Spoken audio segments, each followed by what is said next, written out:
جن گناہوں کو معمولی سمجھ لیا گیا ہے وہ ایسے گناہ ہیں جن کو ہم آسان سمجھتے ہیں، یا جن کے ارتکاب کو، جن کو کرنے میں ہم کوئی آڑ بھی آج محسوس نہیں کرتے، لیکن شریعت کی نگاہ میں وہ گناہ صرف گناہ نہیں بلکہ وہ گناہ بہت ہی سخت گناہ ہے۔ لیکن یہ افسوس کی بات ہے کہ ہم نے گناہوں کو آج گناہ سمجھنا چھوڑ دیا، اور گناہوں کو ان کی قباحت، ان کی برائی، ان کے عذاب اس کے گناہ کی وجہ سے نہیں بلکہ مجبوریوں کی وجہ سے چھوڑتے ہیں، اگر کبھی چھوڑتے بھی ہے تو اس بات کا جاننا انتہائی ضروری ہے کہ گناہ کیا ہوتے ہیں اور ان کے اثرات انسانی زندگی پہ دنیا اور آخرت میں کیا ہو سکتے ہیں، اور بالخصوص وہ گناہ جو شریعت کے نزدیک بہت بڑے ہیں لیکن سماج نے اس کو معمولی سمجھ لیا ہے۔ اور اس کی وجہ یہ ہو سکتی ہے کہ جہالت ایک اہم وجہ ہو سکتی ہے جس کی وجہ سے لوگ گناہوں کو گناہ نہیں سمجھ رہے اور جہالت میں ان کا ارتکاب کرتے ہیں۔ تو آئیے کچھ ایسی باتیں انشاءاللہ عزیز میں آپ کے سامنے رکھنے کی کوشش کروں گا۔ آج ہم دیکھتے ہیں سماج کے اندر حرام کو حلال اور حلال کو حرام سمجھا جا رہا ہے۔ جو انسان حرام کرتا ہے وہ اس عمل کو کوئی غلط نہیں سمجھتا، اس کو حرام نہیں سمجھتا، اور جو عمل کوئی شخص حلال کر رہا ہے، شریعت کے مطابق کر رہا ہے، تو اسلام چونکہ اس سماج میں اجنبی ہو چکا ہے، لوگ اس کو تعجب سے دیکھتے اور کہتے ہیں کہ آپ یہ چیز نہیں کرتے، حالانکہ پورا سماج تو کرتا ہے، اس سے پہلے کے لوگ کرتے تھے، آپ کے پڑوسی کرتے ہیں، فلاں شخص کرتے ہیں جو اتنے دیندار ہے، فلاں اس سے جڑے ہیں اور فلاں فلاں کرتے ہیں، وہ بھی کرتے ہیں، تو پھر آپ کیوں نہیں کرتے ہیں؟ تو لہٰذا حالت تو یہ ہے کہ حلال حرام ہو چکا ہے اور حرام حلال ہو چکا ہے۔ آج کے زمانے میں اگر ہم دیکھیں، عام طور سے اگر کوئی تاجر ہے اور اگر جھوٹ بول کر نہیں بیچتا تو لوگ کہتے ہیں کیسی تمہاری تجارت چلیں گی جبکہ تم جھوٹ نہیں کہتے ہو، ہے نا؟ اسی لیے میں کہہ رہا ہوں کہ حرام حلال ہو چکا ہے اور حلال حرام ہو چکا ہے، کہ اگر کوئی سچ بولتا ہے تو لوگ اس کو بیوقوف سمجھتے ہیں، اور اگر کوئی جھوٹ بولتا ہے تو اس کو معمول سمجھتے ہیں، مطلب دنیا جینے کا طریقہ سمجھتے ہیں۔ تو یہ بہت ہی ایک عجیب ماحول ہے۔ آج ہم دیکھتے ہیں کہ حرام کام سے ہم بالکل نہیں ڈرتے، بالکل گریز نہیں کرتے، اور حرام کا کام کرنے میں بالکل بھی پیچھے نہیں ہٹتے، بلکہ اس کو زندگی میں ضروری سمجھتے ہیں اور زندگی جینے کا آج ہم طریقہ سمجھ سکتے ہیں۔ اور اگر ایسا نہ ہو تو سوال یہ ہوتا ہے پھر کیسا کریں گے؟ آپ بول رہے ہیں حرام ہے تو پھر کیسے کریں گے؟ تو سوال تو یہ ہونا چاہیے تھا کہ اس دین میں یہ چیز حرام ہے، اب پھر کیسا کرنا ہے، کیسا کریں گے نہیں، سوال نہیں، اب ہم کو کیا کرنا ہے اس کی پلان کرنا چھوڑ کر جو بتاتا ہے، جو تاکید کرتا ہے تو اس سے سوال کرتے ہیں پھر کیسا کریں گے میاں؟ اگر تم بول رہے جھوٹ نہیں بولنا تجارت میں، پھر کیسا کریں گے؟ سود نہیں لیں گے تو بزنس کیسا چلے گا؟ پھر کیسا کریں گے اگر یہ چیز نہیں کریں گے تو؟ اگر پردہ کریں گے تو لوگ ہم پہ شک کریں گے کہ ہم فلاں، پھر کیسا کریں گے؟ تو ہونا تو یہ چاہیے تھا اللہ اب ہم کیسا کریں کہ سماج اس کو غلط سمجھ رہا ہے، تو الٹا سوال ہوتا ہے اب ہم کیسا کریں گے اس کے بغیر؟ مطلب حرام کو حلال سمجھ لیا گیا ہے، حلال کو حرام سمجھ لیا گیا ہے۔ حرام چیزوں کے تعلق سے غلط فہمی لوگوں کو یہ بھی ہوتی ہے، جو بڑی عجیب بات ہے وہ یہ ہے، سمجھ لیجئے کوئی ایک شخص ہے جس کو حرام کے بارے میں کچھ بتایا جائے تو وہ اپنے دل میں کبھی کبھار اس بات کو سننے کے بعد بہت برا محسوس کرتا ہے، بہت اپنے آپ میں ملامت کرتا ہے اور یہ سوچتا ہے کاش کہ میں اس اجتماع میں یا اس درس میں آیا ہی نہ ہوتا، تو پھر مجھے سننے میں کچھ آتا ہی نہیں اور انشاءاللہ عزیز قیامت کے روز میں بچ جاتا۔ اب آج میرے دوست نے مجھے لا کر پھنسا دیا، اب آج جو ہے میرے والدین نے مجھے مجبوراً ہلا کے بٹھا دیا، اور اب میں نے وہ گناہ سن لیے ہے، لہٰذا میری پکڑ تو اب بڑھ گئی ہے۔ جب تک میں نے نہیں سنے تھے تو میری کوئی پکڑ اور پوچھ نہیں تھی، اب میں نے سنا ہے تو میری پکڑ ہوں گی۔ یہ تو ایک عجیب معاملہ ہے، یہ تو ایک عجیب خیاس ہے، یہ تو ایک عجیب خیال ہے، یہ تو ایک عجیب اور غریب عقیدہ ہے جس کا شریعت سے دور دور تک کوئی نمونہ نہیں ملتا، کہ اگر کوئی بات نہیں معلوم ہو اور وہ خاص طور سے حرام کے بارے میں ہو اور انسان اس کو کر رہا ہے اور کوئی بتا دے تو شکریہ ادا کرنا چاہیے کہ میرے بھائی الحمدللہ اللہ کے فضل تم جیسے شخص سے اللہ نے مجھے ملا دیا جس نے بتا دیا۔ ہم یہ کہتے ہیں کہ یہ شخص کہے کو ملا، آئندہ اللہ کرے کہ کبھی نہ ملے، اس لیے کہ یہ اگر ایسے بتاتے رہا تو ہم تو پھنس جائیں گے، چونکہ اس کے پیچھے ایک بدعقیدگی ہے، اس کے پیچھے غلط عقیدہ ہے کہ سنے تو عمل کرنا پڑتا، نہیں سنے تو بچ جاتے ہیں۔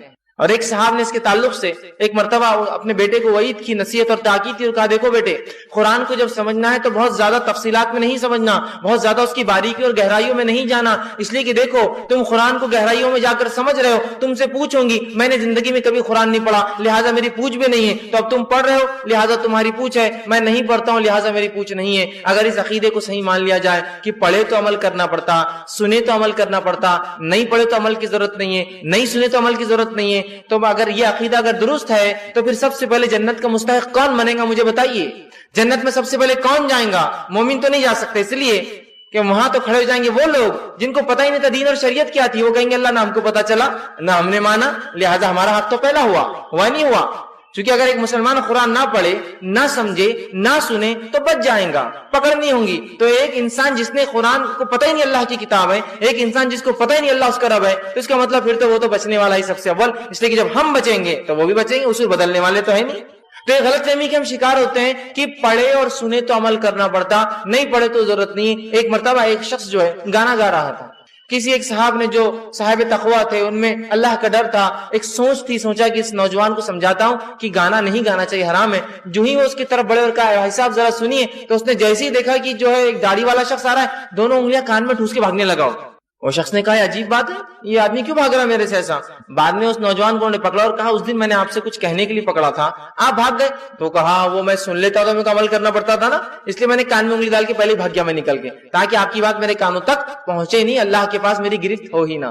بلکہ ہونا یہ چاہیے کہ اگر ہمیں حرام کیا تھا نہیں پتا تھا تو اللہ کا شکر ادا کرنا چاہیے، اللہ ہمیں پتا چل گیا۔ اس لیے کہ اگر حلال کام انسان علم اور بغیر علم کے بھی کرے تو کوئی اس میں قباحت اور کوئی برائی نہیں نا، دونوں طرف سے ہی فائدہ ہے، جان کے کرنے کا اور زیادہ فائدہ، نہ جان کے بھی کرنے کا فائدہ ہی ہوا۔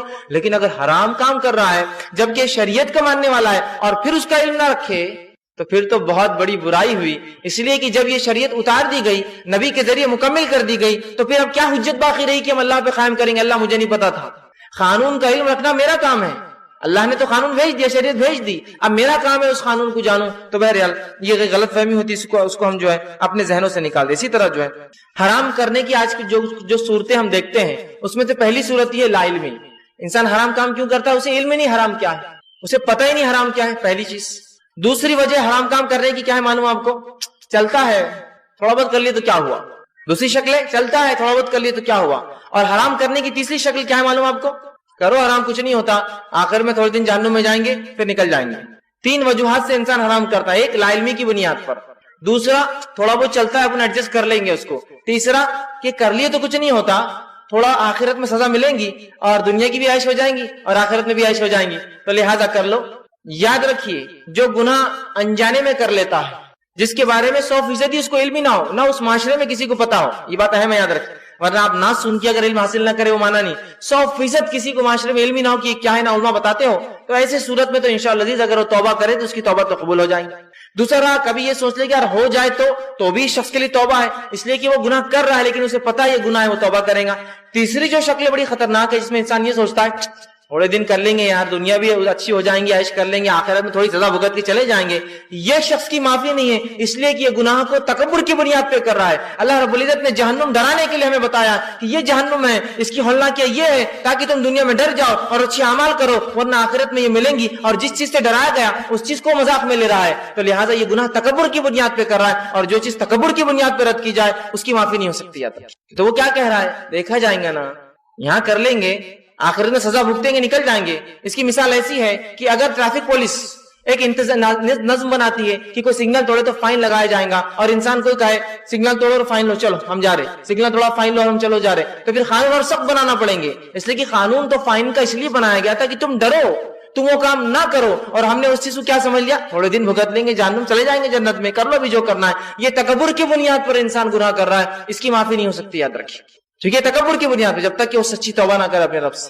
یہ تو یہ کیا کر رہا ہے؟ تکبر کر لو، کیا ہوا؟ دنیا بھی اچھی اور آخرت بھی، اور اندازہ لگائی، اس سے پہلے کچھ باتیں پہلے کے درس میں گزری ہے، آخرت اور جہنم کی ہولناکیاں کیا ہے، بہرحال میرا عنوان اس پر نہیں ہے، لیکن اتنی بات تو بتا سکتا ہوں صرف کہ جہنم جو ہے دنیا کی آگ سے 69 گنا 69 ٹائم زیادہ ہے، کل ملا کے 70 ٹائمز وہ زیادہ ہے، یاد رکھیے۔ اور دنیا کی آگ آپ بھی جانتے ہیں، میں بھی جانتا ہوں، انسان آج لاکھوں ڈگری تک پہنچتا ہے گرمی کے اعتبار سے، لاکھوں ڈگری سیلسیس پروڈیوس کیا جا سکتا ہے، تو جہنم کی آگ اس سے 69 ٹائم زیادہ ملٹیپلائی زیادہ ہے۔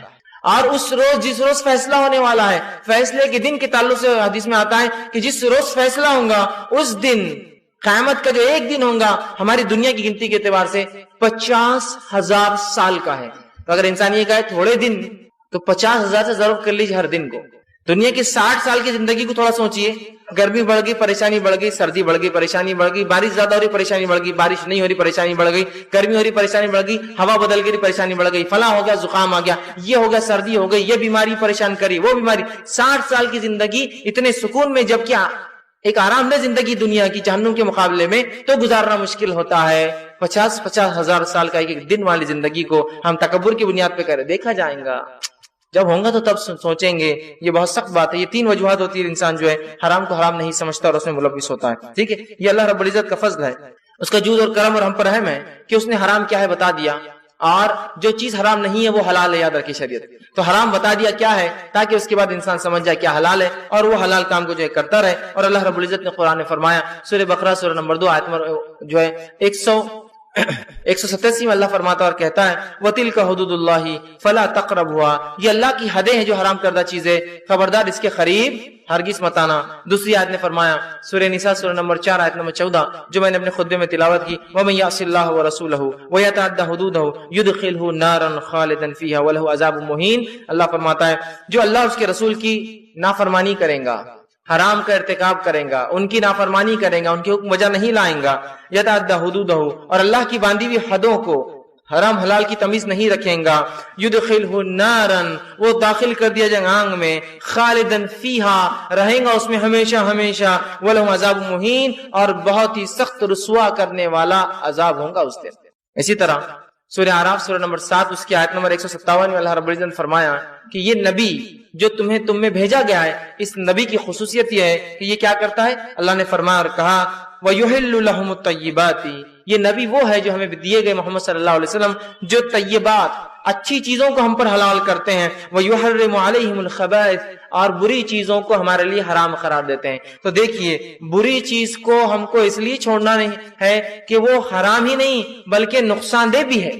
تو جو بھی چیز کو اللہ نے حرام قرار دیا ہے وہ نقصان دہ انسانیت کے لیے, اسی لیے حرام دی ہے. کتنی بڑی حکمت ہے نا, اگر کوئی چیز اچھی ہوتی اور حرام کر دی جاتی تو یہ تو اور بڑا ٹیسٹ ہوتا ہمارے لیے, رکنا تو جب بھی تھا ہم کو. لیکن یہ کتنی اچھی بات ہے کہ حرام چیز ویسے بھی نقصان دہ ہے اور شریعت نے حرام کر دی تو ویسے بھی نقصان دہ اور حرام بھی ہے, تو کتنی اچھی بات ہے کہ وہ ویسے ہی ہمارے نقصان دہ. جیسے کہ مثال کے طور پر جو ہے شراب, شریعت نے شراب کو حرام قرار دیا. ہم سب جانتے ہیں کہ شراب ویسے ہی نقصان دہ اور شریعت نے حرام قرار دیا. ایک نقصان دہ چیز کو حرام قرار دے کے ہماری حفاظت کی شریعت نے نا. شراب حرام ہے اس لیے کہ شراب پینے سے جتنی اموات, جتنے جھگڑے, جتنی طلاقیں, جتنے فتنے, جتنے قتل, جتنے زنا ہوتے ہیں, اس سے زیادہ اور کسی اس میں نہیں ہوتے. اور جتنے ایکسیڈنٹس بھی کہوں گا شراب پی کر ہوتے اس سے زیادہ ہوتا ہے. اتنا نقصان کرتی جانی یہ چیز کہ کسی کو انتہائی عقل ماری جاتی ہے. دوسری مثال جو ہے نشہ آور چیز, شریعت نے نشہ آور چیز کو حرام قرار دیا اس لیے کہ نشے کی وجہ سے انسان عقل سے باہر ہو جاتا ہے. عقل سے باہر ہو جاتا ہے تو پھر نقصان یہ ہوتا ہے اس کو کہ پھر جب عقل ماری جاتی ہے تو تمیز نہیں کر پاتا صحیح اور غلط کے اندر, تو اس لیے حرام قرار دیا کہ نشے اور چیزوں کے نزدیک نہ جاؤ. اسی طرح زنا کو شریعت نے حرام قرار دیا ہے نا, اس لیے کہ زنا سے کیا ہوتا ہے, زنا سے نسلیں خراب ہوتی ہے, زنا سے فتنہ اور فساد مچتا ہے سماج کے اندر, خرابی اور برائی آتی ہے. تو زنا حرام ہے اس لیے کہ وہ ایک نقصان دہ چیز ہے. اسی طرح ہم دیکھتے ہیں سود, سود کو شریعت نے حرام قرار دیا. ہم جانتے ہیں سود کے کیا نقصانات ہیں, شریعت نے دیکھے غلط چیز کو اس کے نقصان ہے حرام قرار دیا. اسی طرح جوا, ہم دیکھتے ہیں شریعت نے جوئے کو حرام قرار دیا. ہم جانتے ہیں جوئے کے کتنے نقصانات ہیں, اچھے بھلے گھر برباد ہو جاتے ہیں جوئے سے, اچھے خاصے بادشاہ جو ہے فقیر بن کے راستوں پر گھومتے رہتے ہیں ہے نا. تو شریعت نے ایسی ہی چیزوں کو حرام قرار دیا الحمدللہ جو انسانیت کے لیے ویسے ہی جو ہے نقصان دہ تھے, اور پھر شریعت نے حرام قرار دے کر ہم پہ ایک احسان کیا کہ ہمیں وہ چیزوں کو سب جو ہے بتا دے. یاد رکھیے ہمیں اس چیز کو جو ہے سمجھنا ہے. اسی طرح سنن جو ہے دارقطنی کی روایت ہے, نبی اکرم صلی اللہ علیہ وسلم فرمایا اور کہا ان اللہ اذا حرم شیئا حرم ثمنہ, کہ اللہ رب العزت نے جس چیز کو حرام قرار دیا ہے تو اس کی قیمت اور تجارت کو بھی حرام قرار دیا ہے. تو جب میں گناہوں کی بات کروں گا, حرام چیزوں کی بات کروں گا, تو اس کا کرنا بھی حرام, اس کی تجارت بھی حرام, اس میں مدد کرنا بھی حرام, اس کو سب چیزیں حرام ہو جائیں گی. یاد رکھ, اس لیے حدیث میں رکھ رہا ہوں کہ اللہ کے رسول فرما رہے ان اللہ اذا حرم شیئا, جب اللہ نے کسی چیز کو حرام قرار دیا ہے تو اس کی تجارت اور اس کا لین دین بھی حرام ہے. تو ایسا نہ ہو کہ جب میں حرام کی بات کہوں تو آپ صرف یہ سمجھیں کہ سود جو ہے فلاں کرنا حرام ہے لیکن سودی کاروبار ہے, مدد حرام نہیں, ٹھیک, یا یہ سمجھے کہ شراب پینا تو حرام ہے لیکن شراب بیچنا حرام نہیں. تو جب کوئی چیز کو اللہ نے حرام قرار دیا ہے تو اس کی خرید اور فروخت بھی حرام ہے. یاد رکھیے اس کو لینا اور دینا اور بیچنا بھی حرام ہے. یاد رکھیے اس بات کو ہم ذہن نشین کر لیں, ٹھیک ہے. اسی طرح جو ہے حرام اور حلال یاد رکھیے صرف اللہ کا حق ہے. حرام اور حلال ہم اپنے دل سے طے نہیں کر سکتے. اللہ رب العزت نے جو بتا دیا اس کے نبی کے ذریعے وہی چیزیں حلال ہوتی ہے اور وہی چیزیں یاد رکھیے حرام ہوتی ہے. تو کوئی اپنے دل سے کسی چیز کو حرام قرار نہ دے. اس بات میں جو ہے انسان بہت زیادہ احتیاط کرے. اور اللہ رب العزت نے قرآن میں سورہ نحل سورہ نمبر 16 آیت نمبر 116 میں فرمایا اور کہا, اللہ رب العزت نے فرمایا اور کسی چیز کو اپنی زبان سے جھوٹ موٹ نہ کہہ دو کہہ دیا کرو کہ یہ حلال ہے اور یہ حرام ہے کہ تم اللہ پر جھوٹ اور بہتان باندھنے لگو. تو کسی بھی چیز کو حرام حلال قرار دینا یہ ہمارا حق نہیں, اللہ رب العزت کا یاد رکھیے یہ حق ہے. اسی طرح جو ہے اللہ رب العزت نے اپنی کتاب میں اور اپنے رسول کے ذریعے جو چیزیں حرام ہیں اس کی وضاحت کیے, وہ ہمارے سامنے رکھی گئی ہے. باقی چیزیں یاد رکھیے وہ حلال ہوتی ہے. اللہ رب العزت قرآن میں فرماتا ہے سورہ انعام سورہ نمبر 6 آیت نمبر 119 میں فرماتا اور کہتا ہے وَقَدْ فَصَّلَ لَكُمْ مَا حَرَّمَ عَلَيْكُمْ إِلَّا مَا اضْطُرِرْتُمْ إِلَيْهِ. اللہ رب العزت فرماتا اور کہتا ہے اللہ نے جو چیزیں تم پر حرام قرار دیے اس کی تفصیلات بیان کر دی ہے. تو جو حرام ہے اس کی تفصیلات, اس کی اصل موجود ہے. کچھ لوگ سوال کرتے ہیں اچھا فلاں چیز آپ حرام قرار دے رہے نا, اس کا نام کیا ہے قرآن حدیث میں؟ دیکھیے حرام کی تفصیلات اور اس کی اصل موجود ہے. اصل کا معنی ہوتا ہے بنیادیں موجود ہے, اصول موجود ہے. چیز کا نام نہیں ہوگا لیکن اصول سے وہ چیز نکالی جا سکتی ہے. بات سمجھ رہا, مطلب اس کی جڑیں ہوں گی, اصول ہے.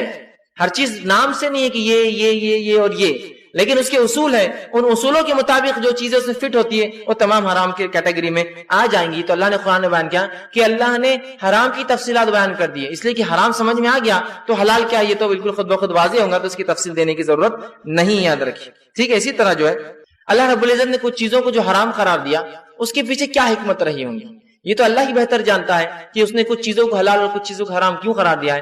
لیکن کچھ باتیں جو ہمیں سمجھ میں آتی ہے وہ آپ کے سامنے رکھتا ہوں کہ کیوں اللہ نے کچھ چیزوں کو حرام قرار دیا ہوگا. اس میں سے ایک حکمت جو سمجھ میں آتی ہے وہ یہ ہے کہ اللہ کی یہ آزمائش ہے بندوں کے لیے. جیسے کہ آدم علیہ السلام سے کہا کہ اس جھاڑ کے قریب نہ جانا, آدم علیہ السلام کی آزمائش ہے نا. تو بندوں کی آزمائش ہے کہ اللہ حرام قرار دیتا ہے کسی چیز کو, پھر آزماتا ہے کہ بندہ اللہ کی محبت کی وجہ سے اس کی اطاعت میں سنتا ہے یا نہیں سنتا, فرمانبرداری کرتا ہے یا نافرمانی کرتا ہے. تو پہلا آزمائش. دوسری حکمت یہ ہو سکتی ہے کہ امتحان ہو, جنتی اور جہنمیوں میں فرق کرنا ہو. یہ حرام حلال جو امتحان ہے ایک قسم کا انسان کے لیے, اور اللہ رب العزت اس امتحان کے ذریعے جنتی اور جہنمیوں میں فرق کرتا ہے. تیسری چیز مومن اور منافق کا فرق, کہ مومن وہ ہوتے ہیں جو اپنے نبی کی بات کو اطاعت کرتے ہیں, اور منافق وہ ہوتے ہیں جو بہانے نکالتے ہیں, جواز تلاش کرتے ہیں, نفسیاتی یا نفسانی خواہشات کے پیچھے چلتے ہیں. تو تیسری یہ سکتی. چوتھا حلال میں فائدے ہیں اور حرام میں چونکہ نقصان ہے. ہو سکتا ہے اللہ نے ہمیں فائدے کے لیے حلال کو قرار دیا ہے اور چونکہ اس کے نقصان بہت زیادہ ہے اس لیے ہم پہ جو ہے حرام کو یا جو چیزیں بری ہے اس کو ہم پر حرام قرار دیا ہے. تو اللہ رب العزت نے یاد رکھیے یہ حکمتیں ہو سکتی ہیں, لیکن اس کے بعد بھی واللہ عالم, اللہ ہی بہتر جانتا ہے کیوں اس نے کسی چیز کو حرام قرار دیا ہے. ٹھیک. اسی طرح جو ہے ایک حقیقت ہم ہمیشہ ذہن میں رکھے, یاد رکھیے. بہت سے لوگ یہ سوچتے ہیں جب کوئی انسان دین پر عمل کرتا ہے, کچھ حرام چیزوں سے بچتا ہے, تو لوگ سوچتے ہیں یار یہ کیسا ہوتا ہوں گا, یہ کیسا بچتا ہوں گا, یہ تو مشکل جاتا نہیں ہے, یہ تو ناممکن جیسا ہے.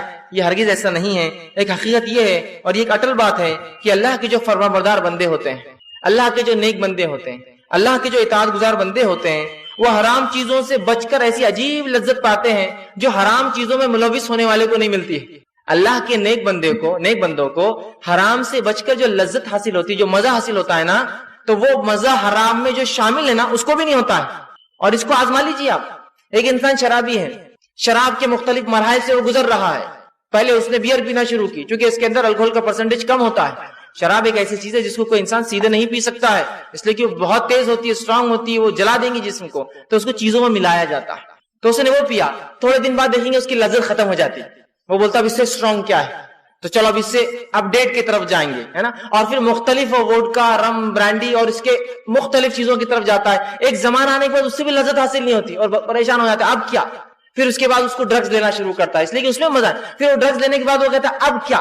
پھر اس کے بعد فلاں, وہ لذت حاصل نہیں کر پاتا اور زندگی پریشان سے پریشان, مال تو جا رہا ہے, پیسہ تو کھپ رہا ہے, پریشانیاں تو بڑھ رہی ہے, لذت ختم ہوتی جا رہی ہے, کم سے کم ہوتی جا رہی ہے. نشہ سے نشے پہ بڑھتے جا رہا ہے. پہلے تمباکو سے شروع کیا, گٹکے کھا رہا تھا, مزہ نہیں آیا. اس کے بعد گٹکے کی اعلیٰ قسموں کی طرف جو بہت اسٹرانگ ہوتی ہے وہ سیدھا تمباکو کھانے لگا, ٹوبیکو چیونگ کرنے لگا, اس میں مزہ نہیں آ لگا, مختلف چیزیں ملانے لگا, اس میں مزہ نہیں آ گیا, اس کو سونگنے لگا, اس میں مزہ نہیں آ رہا, اس کو لگانے لگا, اس میں مزہ نہیں, اس کو چاٹ رہا ہے, اس میں مزہ نہیں, اس میں جو مختلف قسم کے زہر ملا کے پھرا, اس میں مزہ نہیں, اور پھر مزہ نہیں اور مزہ نہیں, پھر وہ پریشان ہے. تو اس لیے میں کہہ رہا ہوں جب کوئی انسان حلال کام کرتا ہے, حرام سے بچتا ہے, تو حرام سے بچنے والے ایسی لذت پاتے ہیں جو حرام میں شامل ہونے والے کو وہ لذت نہیں آتی. یاد رکھیے یہ حقیقت ہے. یہ میں اس لیے کہہ رہا ہوں کہ بہت سے لوگ سوچتے ہیں اور کیسا عمل کرتے ہوں گے, کبھی کر کے تو دیکھیے اس کی لذت کیسی آتی ہے. اس لیے کہ حرام میں جو لذت نہیں, یاد رکھیے, اس لیے کہ انسان زنا کرتا ہے, ایک عورت سے زنا کیا, اس سے خوبصورت، اس سے خوبصورت، اس سے خوبصورت، اس کے بعد کیا اس کی اینڈ لمٹ ہے، اس کی حد ہے.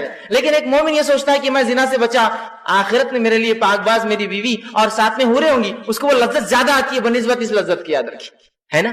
تو یہ حقیقت ہے، یاد رکھیے کہ نیک لوگوں کو حرام سے بچنے میں اس سے زیادہ لذت اور مزہ آتا ہے جتنا حرام کاری کرنے والے کو حرام چیزوں میں ملوث ہو کے مزہ نہیں آتا. اس بات کو یاد رکھیے. اب آئیے وہ چیزیں جو حرام ہے جس کو ہم نے معمولی سمجھ لیا ہے، ایسی 10 شعبے 10 کیٹیگریز میں لوں گا اور ہر کیٹیگری میں کچھ ایگزامپلز دیتا جاؤں گا، کچھ اس کے اندر کے پارٹس لوں گا. تو میں نے 10 کیٹیگری ایسی باندھی ہے جو ہمارے سماج میں، جو میں یہ باندھ رہا ہوں باب، یہ ہر سماج کے اعتبار سے بدل جائیں گا. ان جنرل جس ماحول میں ہم لوگ رہتے ہیں بر صغیر کے اندر، انڈین سب کانٹیننٹ کے اندر، تو یہاں یہ چیزیں ہوتی ہیں. ان باتوں کو میں نے ذہن نشین کر کے جمع کرنے کی کوشش کی. میرے جو 10 آج کے ہیڈ ہوں گے، جن کیٹیگریز میں میں معمولی جو لوگوں نے گناہوں کو سمجھ لیا جو کہ اللہ کے نزدیک بہت سنگین ہے، ہو سکتا ہے ہم اس کو معمولی سمجھ رہے ہو، ان گناہوں کو بانٹا ہے. سب سے پہلا اللہ کی ذات کے تعلق سے، دوسرا عقیدے توحید کو کمزور جو اعمال کرتے ہیں، تیسرا نماز کے تعلق سے جو گناہ جس کو معمولی سمجھ لیا گیا ہے، اسی طرح چوتھا جو ہے شرمگاہ کے تعلق سے جن گناہوں کو معمولی سمجھ لیا گیا، پانچواں میاں بیوی کے درمیان کے تعلقات میں جن گناہوں کو معمولی سمجھ لیا گیا ہے، چھٹا جو ہے معاملات اور تجارت کے معاملے میں جن گناہوں کو معمولی سمجھ لیا گیا ہے. اسی طرح جو ہے ساتواں جو ہوگا وہ ہے کہ کھانے اور پینے میں جن گناہوں کو معمولی سمجھ لیا گیا ہے. آٹھواں ہوگا لباس کپڑوں کے معاملے میں جن گناہوں کو معمولی سمجھ لیا گیا ہے. نواں ہوگا زبان اور کان کے معاملے میں جن گناہوں کو معمولی سمجھ لیا گیا ہے. اور 10واں پوائنٹ انشاءاللہ ہوگا دیگر کچھ چند چیدہ الگ الگ باتیں جو ہمارے سماج میں پائی جاتی ہے. تو 10 کیٹیگری میں میں آج گناہوں کو باندھ کر رکھنے کی کوشش کروں گا. آئیے اس سلسلے کو آگے بڑھاتے ہیں. اور پہلی کیٹیگری میں ہم دیکھتے ہیں جس کو میں نے باندھا ہے اللہ کی ذات کے معاملے میں جن کاموں کو جو حرام ہے معمولی سمجھ لیا گیا ہے اور لوگ اس کا ارتکاب کر رہے ہیں. اس میں سب سے پہلی چیز جو میں آپ کے سامنے رکھوں گا وہ یہ ہے کہ اللہ کے ساتھ شرک کرنا.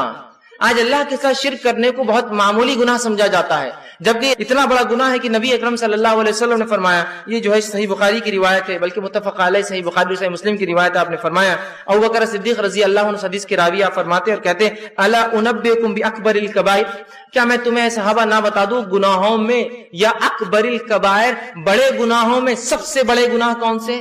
تو صحابہ نے کہا قالوا قلنا، اللہ کے رسول بتائیے ہمیں ضرور کہیے کہ کون سے گناہ ہیں جو بڑے گناہوں میں سب سے بڑے گناہ ہیں. تو فرمایا بلا یا رسول اللہ، قال الاشراک باللہ، بڑے گناہوں میں سب سے بڑا گناہ جو ہے وہ ہے اللہ کے ساتھ شرک کرنا. لیکن آج شرک کرنے کو کتنا ہم معمولی سمجھتے ہیں.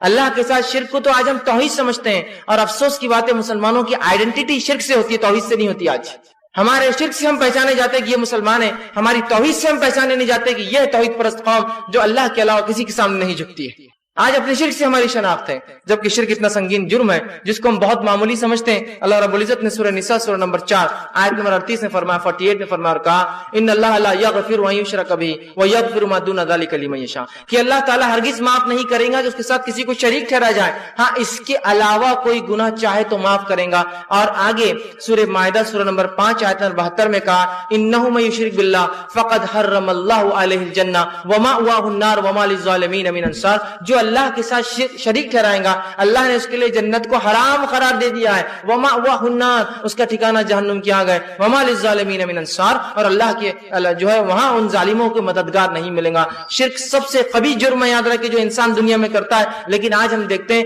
لوگ شرک کو ڈٹ کر رہے ہیں، معمولی جرم سمجھ رہے ہیں اور ایسا سمجھ رہے چلتا ہے. یہ چلتا نہیں ہے میرے بھائی، یہ اللہ کی ذات پہ بہت بڑا سنگین جرم ہے، بلکہ گناہوں میں سب سے بڑا گناہ شرک ہے. لیکن افسوس کی بات ہے آج سب سے معمولی ہمارے معاشرے میں اس کو سمجھا جا رہا، اللہ رحم کرے، سب سے معمولی سمجھا جا رہا ہے.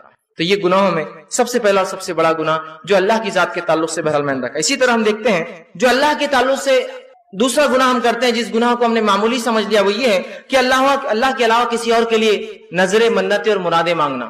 اللہ کے علاوہ کسی اور سے نظریں منتیں اور مرادیں مانگنا. آج ہم دیکھتے ہیں مسلمانوں کی دعاؤں کا مرکز، اس کی نظروں کا مرکز، اس کے نیاز کا مرکز وہ اللہ کی ذات نہیں رہا. افسوس کی بات ہے دوسروں کو ہم نے بنا لیا، جبکہ اللہ رب العزت اپنی کتاب میں بہت واضح الفاظ میں ایک دم کلیئر ٹیکسٹ کے ساتھ، جس میں کوئی کجی، کوئی ٹیڑھا پن، کوئی چھپا ہوا معاملہ نہیں ہے، ایک دم واضح بیان کیا اور فرمایا. اللہ رب العزت نے سورہ اعراف سورہ نمبر 7 آیت نمبر 194 میں فرمایا ان الذین تدعون من دون اللہ عباد امثالکم، کہ جن لوگوں کو تم اللہ کے علاوہ پکارتے ہو، جن سے نظر نیازیں مانگتے ہو، وہ ایک اللہ کے بندے ہیں، امثالکم، جیسے کہ تم بندے ہو.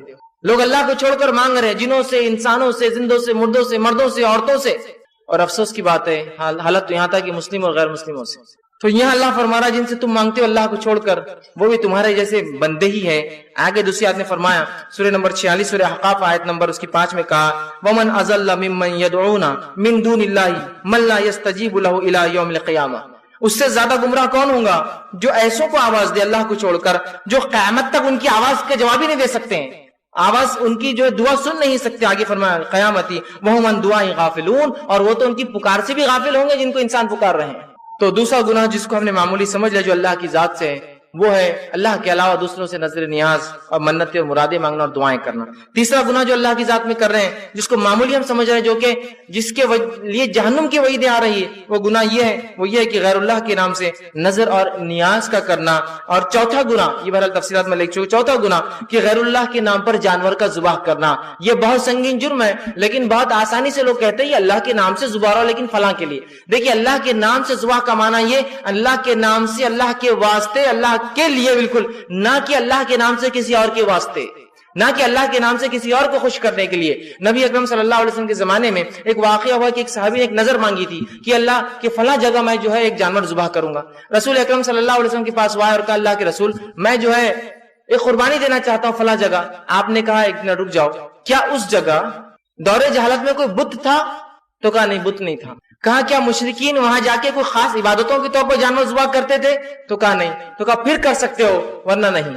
دیکھیے جہاں شرک ہوتا ہے وہاں کسی چیز کو قربانی دینے سے آپ نے منع کیا. کہا اگر وہاں دور جہالت میں کوئی بت خانہ تھا یا مشرکین وہاں ذبح کر, کہا نہیں تو کرو, اس لیے کہ قربانی خالص اللہ کے لیے ہونی چاہیے. اللہ رب العزت نے سورہ کوثر سورہ نمبر 108 آیت نمبر 2 میں فرمایا فصل لربک وانحر, اے نبی نماز قائم کیجیے اللہ کے لیے قربانی کیجیے. دوسرا فرمایا سورہ جو انعام سورہ نمبر 6 اس کی آیت میں فرمایا اور کہا قل ان صلاتي ونسكي ومحياي ومماتي لله رب العالمین. اے نبی آپ کہہ دیجئے قل ان صلاتي میری نمازیں, ونسكي میری قربانیاں, اور ومحياي اور میرا جو ہے زندہ رہنا, ومماتي اور میرا مرنا للہ رب العالمین سارا اللہ کے لیے.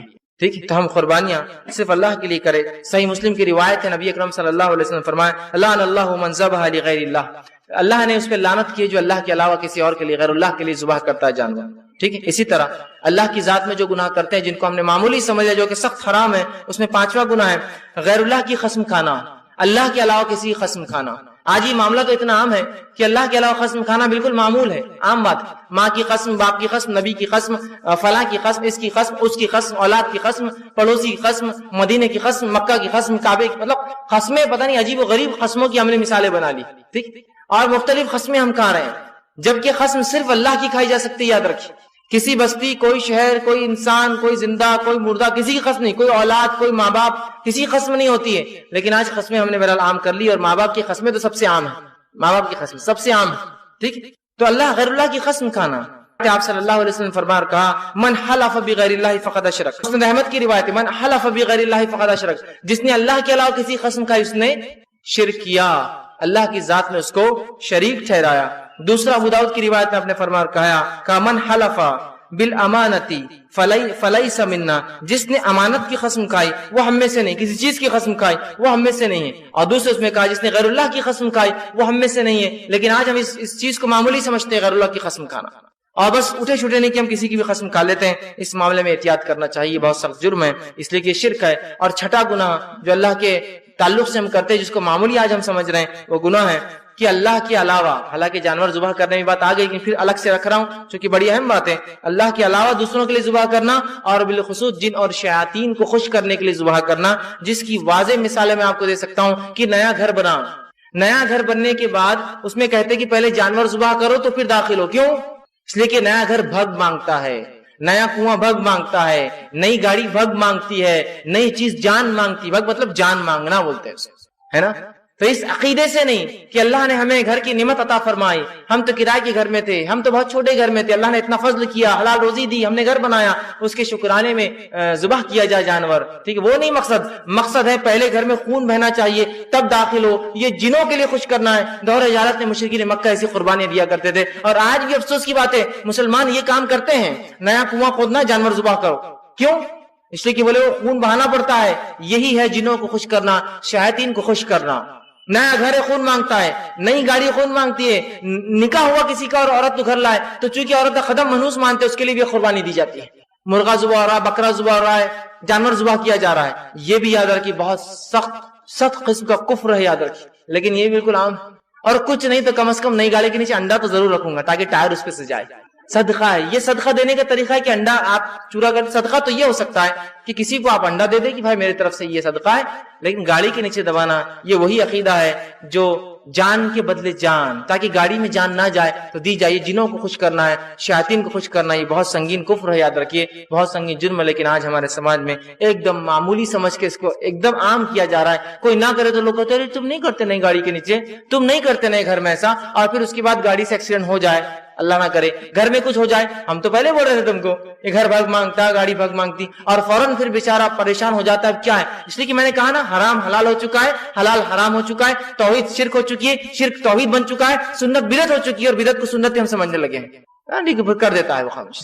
بہرحال یہ 6 گناہ تھے جن کو ہم نے معمولی سمجھ لیا جو اللہ کی ذات کے تعلق سے۔ آئیے دوسرا، عقیدے توحید کو جو گناہ کمزور کر دیتے ہیں، جن کو ہم نے معمولی سمجھ لیا، جو سخت حرام ہے، بہت سخت جرم ہے، ان میں سب سے پہلا گناہ جو عقیدے توحید کو کمزور کرتا ہے اور کفر تک لے جاتا ہے، جس کو آج معمولی سمجھتے ہیں، جس کے کرنے میں کوئی خبات محسوس نہیں کرتے، وہ ہے جادو اور کہانت اور غیبی خبر جاننے کا دعویٰ کرنا۔ جادو اور کہانت، جادو تو آپ سمجھتے کیا ہوتا ہے، کہانت ہوتا ہے کاہن، شعبدے باز، جو باتوں کو گھما پھرا کر فال کھولنے کا دعویٰ کرتا ہے، اگلی تقدیر بتانے کا دعویٰ کرتا ہے۔ اسی طرح جو ہے اس کے آگے جو ہے غیبی باتوں کے جاننے کا دعویٰ کرنا، یہ تمام اعمال یاد رکھیے کفر ہے، اور یہ انسان کو شرک کی طرف لے جاتے ہیں، عقیدے توحید کو یہ کمزور کر دیتے ہیں بلکہ ختم کر دیتے ہیں۔ حالانکہ اللہ رب العزت نے اپنی کتاب میں جادو کا بڑا سخت رد کیا اور فرمایا، سورہ بقرہ سورہ نمبر 2 آیت نمبر 102 کے اندر فرمایا، وَاتَّبَعُوا مَا تَتْلُو الشَّيَاطِينُ عَلَى مُلْكِ سُلَيْمَانَ وَمَا كَفَرَ سُلَيْمَانَ وَلَكِنَّ الشَّيَاطِينَ كَفَرُوا يُعَلِّمُونَ النَّاسَ السِّحْرَ وَمَا أُنزِلَ عَلَى مَلَكَيْنِ بِبَابِلَ ہاروت وماروت۔ آیت بہت لمبی چلتی ہے، بہرحال اللہ نے فرمایا وَاتَّبَعُوا تَتْلُو الشَّيَاطِينُ عَلَى مُلْكِ سُلَيْمَانَ۔ انہوں نے، یہودی نبی اکرم صلی اللہ علیہ وسلم کے دور میں جادو کرتے تھے۔ جب یہودیوں سے سوال کیا صحابہ نے تم جادو کیوں کرتے ہو، انہوں نے کہا یہ سلیمان علیہ السلام کی سنت ہے، جس کے رد میں اللہ نے آیت اتاری وَاتَّبَعُوا مَا تَتْلُو الشَّيَاطِينُ عَلَى مُلْكِ سُلَيْمَانَ۔ ان لوگوں نے سلیمان کی سلطنت کے شیطانوں کی پیروی کی، وَمَا كَفَرَ سُلَيْمَانَ وَلَكِنَّ الشَّيَاطِينَ كَفَرُوا۔ سلیمان نے کفر نہیں کیا، شیطان تھے وہ جو کفر کرتے تھے۔ يُعَلِّمُونَ النَّاسَ السِّحْرَ، جادو سکھا کر، سیکھ کر، جادو کر کر وہ جو ہے کفر کرتے تھے۔ تو جادو سلیمان علیہ السلام نے نہیں کیا، ان کی سنت نہیں تھی، بلکہ یہ تو شیاطین تھے جو ان کے نام سے لوگوں کو سکھاتے تھے۔ اور اس کو اللہ نے کہا وَمَا كَفَرَ سُلَيْمَانَ، سلیمان کفر نہیں کرتے تھے جادو سیکھ کے سکھا کر، وَلَكِنَّ الشَّيَاطِينَ كَفَرُوا، تو شیطان کفر کرتے تھے۔ تو جادو کا سیکھنا، سکھانا، کرنا، کرانا، اس میں مدد کرنا، سب کفر ہے، یاد رکھیے سب کفر ہے۔ لیکن آج ہم دیکھتے ہیں یہ کفر امت مسلمہ میں کتنا عام ہو چکا ہے۔ آج فلاں سے دشمنی نکالنا ہے، جادو کرو، فلاں سے فلاں کام کرنا ہے، اس نے فلاں کیا، جادو کرو، اس کی تجارت بند کرنا ہے، جادو کرو۔ کچھ نہیں ہوتا اس جادو سے، آپ کی یاد رکھیے، لیکن ہاں کرنے والا کفر میں چلا جاتا ہے، یہ تو ہوتا ہے۔ اس لیے کہ اللہ نے جو طے کر رکھا ہے، آپ تقدیر کو تھوڑی بدل سکتے ہیں جادو سے، لیکن آپ اپنے لیے کفر چنتے ہیں، یہ تو آپ کر رہے ہیں برابر۔ جادو اور کہانت کا کرنا آج یہ بات عام ہو چکی ہے، اور اللہ رب العزت نے سورہ طٰہٰ سورہ نمبر 20 اس کی آیت نمبر جو 69 فرما کہا وَلَا يُفْلِحُ السَّاحِرُ حَيْثُ أَتَىٰ، جادوگر کبھی اپنے جو ہے مراد میں کامیاب نہیں ہوگا، جادوگر کبھی فلاح نہیں پانے والا، یاد رکھیے اس کو کبھی سکسیس دی دنیا اور آخرت میں۔ اگر مر جائے تو وہ کفر میں مرے گا اور ہمیشہ کی جہنم میں جائیں گا، یاد رکھیے۔ لیکن آج جادو کو عام سمجھ لیے، بھائی یہ بڑے بہت بڑے علامہ کیوں، ان کو سفلی علم آتا، یہ بہت بڑے علامہ کیوں، ان کو بنگالی آتا، یہ بہت بڑے فلاں ہیں، ان کو کیوں، ان کو فلاں آتا، ان کو بلیک آتا، ان کو وائٹ آتا، ان کو یہ آتا، ان کو وہ آتا ہے نا، اور غیبی باتوں کی جاننے کا دعویٰ کرتے ہیں، شعبدے بازی کرتے ہیں۔ یہ تمام چیزیں یاد رکھیے، یہ کفر ہے اسلام میں، یاد رکھیے یہ کفر ہے، یہ نہیں کی جا سکتی ہے، یہ سخت حرام ہے، لیکن لوگ عجیب و غریب کام کرتے ہیں۔ حالانکہ نبی اکرم صلی اللہ علیہ وسلم نے شریعت نے اس کو سخت گناہ قرار دیا۔ عمر ابن خطاب رضی اللہ عنہ کے دور میں ایک شخص تھا، جب لوگ ہاتھ میں کچھ کنکریاں اٹھاتے تو بتا دیا کرتا اس میں کتنے کنکریاں ہیں، اور لوگ اس کے چکر میں آنے لگے کہ اس کو تو غائب معلوم ہے، چونکہ چھپی ہوئی چیزیں نا۔ عمر ابن خطاب رضی اللہ عنہ چاہتے تو سزا دے سکتے تھے، لیکن کہا لوگوں کو تاکہ بتا دوں کہ عقیدہ کیا ہے۔ آپ نے کہا اس کو بلاؤ۔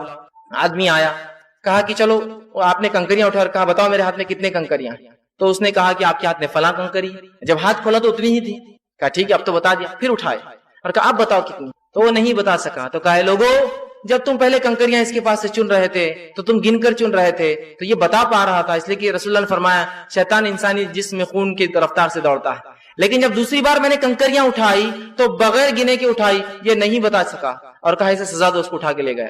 تاکہ لوگوں کو بتا دے یہ شعبدے باز تھا، یہ کھیل کر رہا تھا تم سے، یہ شیاطین اور جنوں کی مدد سے یہ کام کر رہا تھا، اس میں کوئی غیبی طاقت نہیں کی جان سکے. اور لوگ دعوے کرتے مجھے غائب کا علم ہے، مجھے فلاں کا علم ہے، مجھے فلاں کا علم ہے. ٹھیک، میں ان لوگوں کے تعلق سے ہو سکتا برا لگتا ہوں گا، لیکن میں ان کو اسی انداز میں لیتا ہوں کہ کبھی ایسے لوگوں کے پاس جانا چاہیے آپ نے خود، اور پوچھنا چاہیے میرے چپل کا نمبر کتنا ہے، 9 ہے یا 10 ہے یا 7 ہے یا 6 ہے، بتاؤ بولنا. میرے جیب میں ایک نوٹ ہے، بولنا یہ نوٹ کون سا ہے، اس کا نمبر کیا ہے، بتاؤ بولنا. تم تو غائب کا جان رہے ہو، کل کون الیکشن میں جیتیں گا، بچہ پاس ہوگا نہیں ہوگا، کامیابی ملیں گی نہیں ملیں گی، بیوی اچھی رہیں گی نہیں رہیں گی، بہت چیزیں بتا رہے تم. تو ذرا میرے نوٹ کا نمبر تو بتا دو جیب میں. آپ کو نہیں معلوم تو جان لیجیے وہ ایسے ہی رہیں گا، خالی ہنستے رہیں گا اور خالی شعبدے بازیاں کریں گے، نہیں ایسا ہے نہیں ویسا ہے. چونکہ ان کے پاس لوگ عقیدے سے جاتے ہیں نا، ٹیسٹنگ کی نیت سے جائیے، اٹھ کے بھاگ جاتا ہے وہ. اور پھر کبھی کبھار ایک موٹا لٹ لے جانا، ڈنڈا، اور پوچھنا بول کیا بولتا ہے، پڑھیں گا یا نہیں پڑھیں گا. تو غائب کی باتیں بتاتا ہے کہ میرا باپ کون تھا، میری ماں کون تھی، ابھی کیا ہونے والا ہے. تو یہ ڈنڈا کیا بولتا ہے، بولنا پڑھیں گا یا نہیں پڑھیں گا. بولے گا نہیں پڑھیں گا تو اس کو 1-2 بولنا پڑھ گیا. کیسا تم غلط گیس کرے تم. اور بولا پڑھیں گا تو بولنا پڑھ رہا اس نہیں، وہ کیسا عجیب بات ہوگی نا. جب وہ یہ نہیں بتا سکتا تو کیا بتائیں گا، صرف آپ کے کھیل رہا ہے عقیدے سے. یاد رکھیں. اور مسلمان معصوم بن کے اپنے عقیدے کو ایسے ہی بھیج دیتے ہیں. دنیا کی دولت آپ سے مانگی جائے تو نہیں دیتے ہیں کسی کو آپ، اس لیے کہ بہت محنت سے آتی ہے، لیکن ایمان بیچنے کے لیے کوئی مسئلہ نہیں. سنیے نبی اکرم صلی اللہ علیہ وسلم کیا فرماتے ہیں، جو جادوگروں کے پاس، کاہنوں کے پاس، شعبدے بازوں کے پاس، فال کھولنے کے پاس جاتے ہیں، آپ نے فرمایا رکھا، صحیح مسلم کی روایت ہے، فرمایا من آتا عرفا فسألہ عن شیء لم يقبل له صلاۃ 40 لیلہ، کہ جو کسی کاہن کے پاس جائے، شعبدے باز کے پاس جائے اور اس سے سوال کرے کسی چیز کا، اس کی 40 دن کی نماز قبول نہیں ہوتی.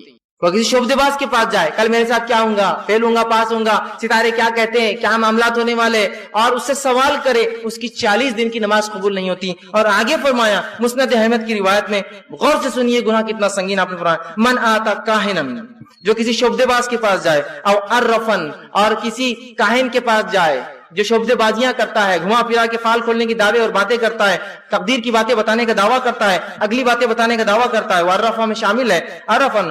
اور آپ فرمایا فصدقہ بما یقول، اور پھر یقین کر لیتا ہے، تصدیق کرتا، ہاں انہوں نے بالکل صحیح بولا. تو آپ فرماتے فقط کفر بما انزل علی محمد، اس نے اس چیز کا انکار کیا جو محمد پر نازل ہوا. وہ قرآن کا انکاری ہے اور شریعت کا انکاری ہے. جو کسی کاہن اور فال اور شعبدے باز کے پاس جائے اور وہ کل کی کوئی بات بتائے اور اس کی تصدیق کرے ہاں ایسا ہی ہے، تو اس نے جو کفر کیا جو محمد پر نازل ہوا. اور جو یوں ہی جا کے سوال کرے اس کی 40 دن کی نماز چلی جاتی ہے. کیا سنگین جرم ہے، لیکن کیا عام ہے. راستے سے ایک آدمی جا رہا ہے، ہاتھ میں کچھ نہیں ہے، اس کے ایک طوطا ہے. ہماری ماں اور بہنیں باہر نکل کر آ گیا فال کھولنے والا، بھیا کیا فال کھول رہا ہے. وہ اپنے الگ ہی فال کھولتے رہتا ہر ہاتھ میں لے کر، اس کو اپنا چلتے رہتا فال. ٹھیک ہے، یہ ایسا ہو رہا، وہ ویسا ہو رہا، باجی یہ ایسا ہو رہا. اس کا طوطا اپنا کام کرتے رہتا وہاں. اور یہاں 2 روپے میں اپنا ایمان بھی بیچتی ہے، اپنا عقیدہ بھی بیچتی ہے، اور اپنی عزت بھی اس کے ہاتھ میں دیتی ہے اس 2 روپے کے لیے. ارے جس کی قسمت اتنی پھوٹی ہے کہ جس کے طوطے نے اس کو نہیں بتایا کہ کہاں زمین کے خزانے تاکہ نکال کے مالدار ہو، آپ کی گلیوں میں گھوم رہا بھکاری کے جیسا طوطا لے کر، وہ آپ کو بتاتا ہے آپ کی تقدیر اور قسمتیں کیا ہے. ارے اس کی قسمت ہی پھوٹی دکھ رہی ہے جس سے آپ اپنی قسمت کے سوال کر رہے ہیں. اور اندازہ لگائی وہ طوطا بھی کتنا ہنستا ہوگا، چونکہ جانور پرند چرند یہ سب توحید پر ہوتے ہیں، کتنا ہنستا ہوگا، کیا بیوقوف اشرف المخلوقات انسان ہے، مجھ سے پوچھتا ہے تقدیر کا جبکہ یہ اشرف المخلوقات ہے اور میں پنجرے میں قید ہوں. ہنستا ہوں گا وہ بھی. کیا عجیب معاملہ ہے، لیکن ہنسنے کی ضرورت نہیں ہے. یہ آپ دیکھیے نا ہماری ماں بہنیں کر رہی ہے، کیا دیکھ کے افسوس نہیں ہوتا؟ اور نہیں ہوتا، چونکہ اتنا عام ہے ہم کو لگتا ہے یہ تو ہم کو بات ہی نہیں، تو سب بالکل چلتا ہے، اس کے بغیر تو وہی نہیں ہے. راستے سے چلے کچھ تو مصیبت ہے، چلو وہاں بیٹھ جاتے، بیٹھ گئے اکڑو بابا آج کا کیا ہوں گا اور بتا رہا، تم پانی میں گر کے مریں گے، تمہارے ساتھ یہ ہوگا، تم یہاں سے اور سب صحیح بات ہے، میں پانی کے نزدیک نہیں جاتا. کیوں؟ انہوں نے بولے تو بابا نے میں پانی میں گر کے مروں گا، پانی کے نزدیک نہیں جاتا ہوں. کیا بات ہے، یہ تو اس نے کفر کر دیا جو محمد پر نازل ہو، چونکہ مان لیا نا اس بات کو کہ میری پانی سے موت ہوگی، میرا فلاں ہوگا. کتنی عام باتیں اس کو. یہ وہ گناہ تھا جس کو ہم نے معمولی سے. آئیے دوسرا وہ گناہ جو یہ توحید کو کمزور کر دیتا ہے، جس کو ہم نے بڑا معمولی سمجھا ہے، جو حرام بہت سخت وہ ہے اچھے یا برے کام سے پہلے ستاروں کا عمل اور دخل سمجھنا. اس میں اچھے یا برے کام کے اندر ستاروں کا عمل اور دخل، کہ فلاں ستارے اب یہ بروج میں ہیں، مہینہ چل رہا ہے اگست کا، اب فلاں بروج میں لوگ داخل ہو رہے ہیں، یا 8واں بروج آ رہا ہے، اس کے اندر فلاں چیز داخل ہو رہی ہے جس سے میری تقدیر پر اب وہ ہوں گا، اب میں کالا شرٹ نہیں پہن سکتا ہوں، سفید پیتابے نہیں پہن سکتا ہوں، 100 کی نوٹ استعمال نہیں کر سکتا ہوں، وائٹ کلر کی گاڑی میں سواری نہیں کر سکتا ہوں. یہ 1 مہینہ احتیاط اس لیے کہ میرے ستارے بھاری چل رہے ہیں، ہے نا. یا پھر میرے بچے کی شادی طے ہو رہی ہے، شادی طے ہو رہی ہے تو اس کی تاریخ طے ہو رہی، تاریخ طے ہو رہا تو ایک دم کوئی آتا بولتا رک جاؤ یہ شادی نہیں ہو سکتی. بولے کیا خمر ہے، اخرب ہے، ستارے کہاں ہیں بھلے وہ تو چیک کرو، جنتری لاؤ جنتری لاؤ، جنتری میں چیک کرتے قمر عقرب چاند ہے یا غائب ہے. عقرب بولے تو اسکارپین، ستاروں کے ایک جن ہوتا ہے. یہ سب مشرکین عقیدہ، اسلامک عقیدہ نہیں ہے. یہ اسکارپین اس کو بچھو بولتے ہیں عام زبان میں، اس کو کہتے ہیں عقرب عربی زبان کے اندر. وہ ایک حصہ ہوتا ہے ستاروں کا جو مہینے میں داخل ہوتا ہے اور نکلتا ہے. جو خمر عقرب ہے پھر جانچ لو، جس کے ستاروں اور سیارے طے کر رہے ہیں یہ تو وہی عقیدہ ہے، یہ تو وہی کفر ہے جو ابراہیم علیہ السلام کی قوم کرتی تھی کہ تاروں کو دیکھ کر سمجھتی تھی ان کے آنے جانے نکلنے اور ڈوبنے سے قسمت، تقدیر، فیصلے، اولاد، فصلیں اور تمام چیزیں ہوتی ہیں. ان کو تو کفر کہتے ہیں. آپ ہنستے بھی ہے نا. ابراہیم علیہ السلام نے دیکھا ایک دن چاند کو کہا، ستاروں کو کہا یہ میرا رب ہے، یہ جو ہے فلاں، اور پھر جو ہے دوسرے دن ڈوب گیا تو کہا ہے میری قوم میں عبادت نہیں کرتا. آپ ہنستے ہیں، ارے کیا قوم ہے ستارے کو، ارے کیا قوم ہے سورج کو، ارے کیا قوم ہے چاند کو مان رہی، ارے کیا قوم ہے فلاں ہے، ارے کیا قوم ہے. دیکھیے اپنے آپ کو ہم، ارے ہم کیا قوم ہے جس نبی نے توحید کا پیغام لایا تھا آج وہ ستاروں اور سیاروں میں لگی ہے. تو بہرحال یہ عقیدہ بہت سخت ہے. بخاری کی روایت ہے، آپ صلی اللہ علیہ وسلم فرمایا کل رات بارش ہوئی.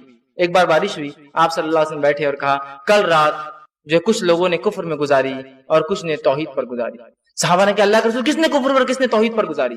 تو کہا جس نے کل یہ کہا کہ کل رات کی بارش فلاں ستارے کی فلاں بروج میں داخل ہونے سے، کنسٹیلیشن میں داخل ہونے سے ہوئی، اس نے تارے پر ایمان لایا، اللہ کا کفر کیا.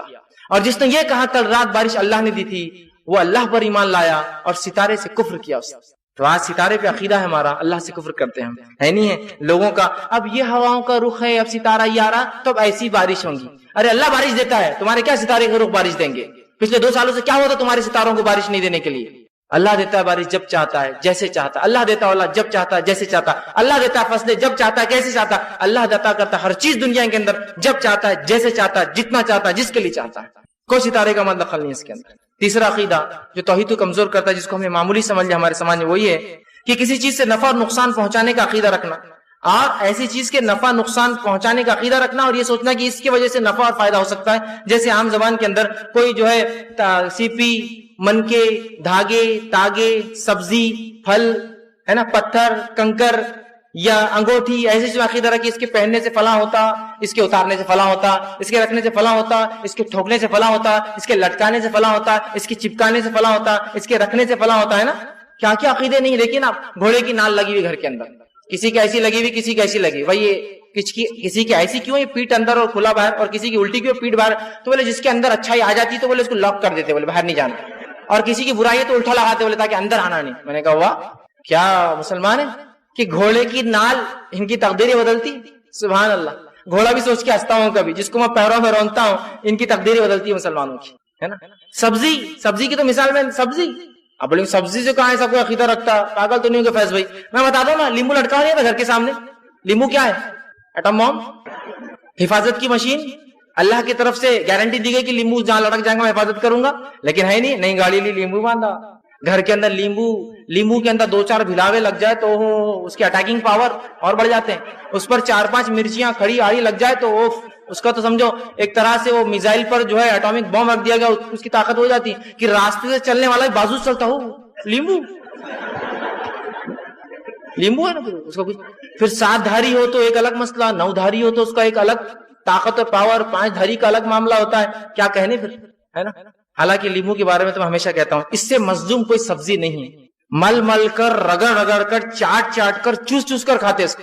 لیمبو ملو اس کو خوب، کتنی مظلوم ہے. لیکن یہ مظلوم سبزی لٹک گئی، دیکھیں نا کیا طاقت آ جاتی ہے. لٹک گئی تو حفاظت کر رہی ہے، شیاطین کو دور کر رہی ہے، اچھائی کو لا رہی ہے. اور کھاتے وقت نہیں سوچتے اتنے لیمبو کھانے والا کتنا اٹیکنگ ہوگا اب تک انسان. کیا عقیدہ ہے وہ. لیمبو بھی کبھی ہنستا ہوں اللہ اس کو شعور دے تو کیا پاگل ہے یہ لوگ کہ اللہ نے ان کو اشرف المخلوقات، ان کے اندر ایک نبی بھیجا، اس کے بعد بھی یہ مجھ سے ڈرتے ہیں. اس سے زیادہ کیا بات. جو اللہ سے خوف ہونا تھا وہ نہیں، وہ لیمبو اور بلاؤں سے خوف ہوتا مسلمانوں کو. ٹھیک. چوتھی چیز جو ہم جو ہے توحید جس سے کمزور ہو جاتی ہے عقیدہ رکھتے ہیں اس میں وہی ہے بدشگونی اور فال لینا. نبی اکرم صلی اللہ علیہ وسلم بدشگونی اور فال کس کو کہتے ہیں؟ بلی راستے سے گزر گئی، اب کوئی بری چیز ہونے والی. کوا گھر پہ آ گیا، اب مہمان آنے والے. توال گر گیا تو پڑوسی فلاں کچھ کرنے والے ہیں. گھر میں فلاں یہ ہو گیا تو اس کا مطلب یہ ہونے والا ہے. جھاڑو بار بار گر رہی تو اس سے یہ فلاں مصیبت آنے والی. چپل الٹی ہو جا رہی تو تقدیر پلٹ جانے والی اپنی. فلاں ہو گیا تو یہ ہونا. اس کو کہتے ہیں فال کھولنا. آپ صلی اللہ علیہ وسلم فرمایا اور کہا مسند احمد کی روایت ہے اور فرمایا بدشگونی شرک ہے. دوسری روایت میں فرمایا جو مسند احمد کی ہی آپ نے فرمایا جسے کسی بدشگونی نے کسی کام سے روک دیا اس نے شرک کیا. بدشگونی کی وجہ سے کسی کام کو نہیں کیا، اس نے شرک کیا.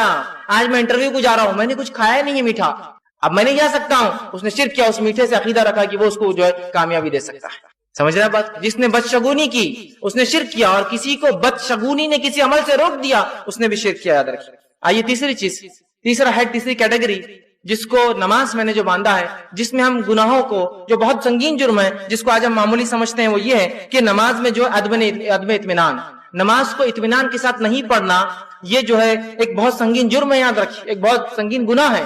نماز کو آج ہم اتنی جلد بازی سے اتنے فاسٹ پڑھتے ہیں کہ ابھی رکعت کھڑی نہیں ہوئی اور گھڑی کے کاٹے کے 4 منٹ آنے سے پہلے میری 4 رکعتیں ہو جاتی. اور جو جتنا فاسٹ پڑھتا ہے وہ اتنا 30 مار خان مانا جاتا ہے. ادھر چلو مسجد میں جلدی نماز ہوتی، جلدی بولے تو کیا 4 منٹ کے اندر. ارے وہ مولانا بہت لمبی پڑھاتے، کیا لمبی پڑھاتے؟ 5 منٹ میں پڑھاتے. ارے وہ وہاں تو جانے نہیں، کیوں 10 منٹ میں پڑھاتے 4 رکعت، ادھر تو بھٹکنا بھی نہیں مسجد میں. تو آج اطمینان سے نماز پڑھنے کو آج ہم نے جو بد اطمینانی کو عام کر دیا ہے. نبی اکرم صلی اللہ علیہ وسلم فرمایا، مسند احمد کی روایت ہے، سب سے بدترین چوری وہ ہے جو نماز کی چوری کرتا ہے. صحابہ نے پوچھا، اللہ کے رسول نماز کی چوری کیا ہے؟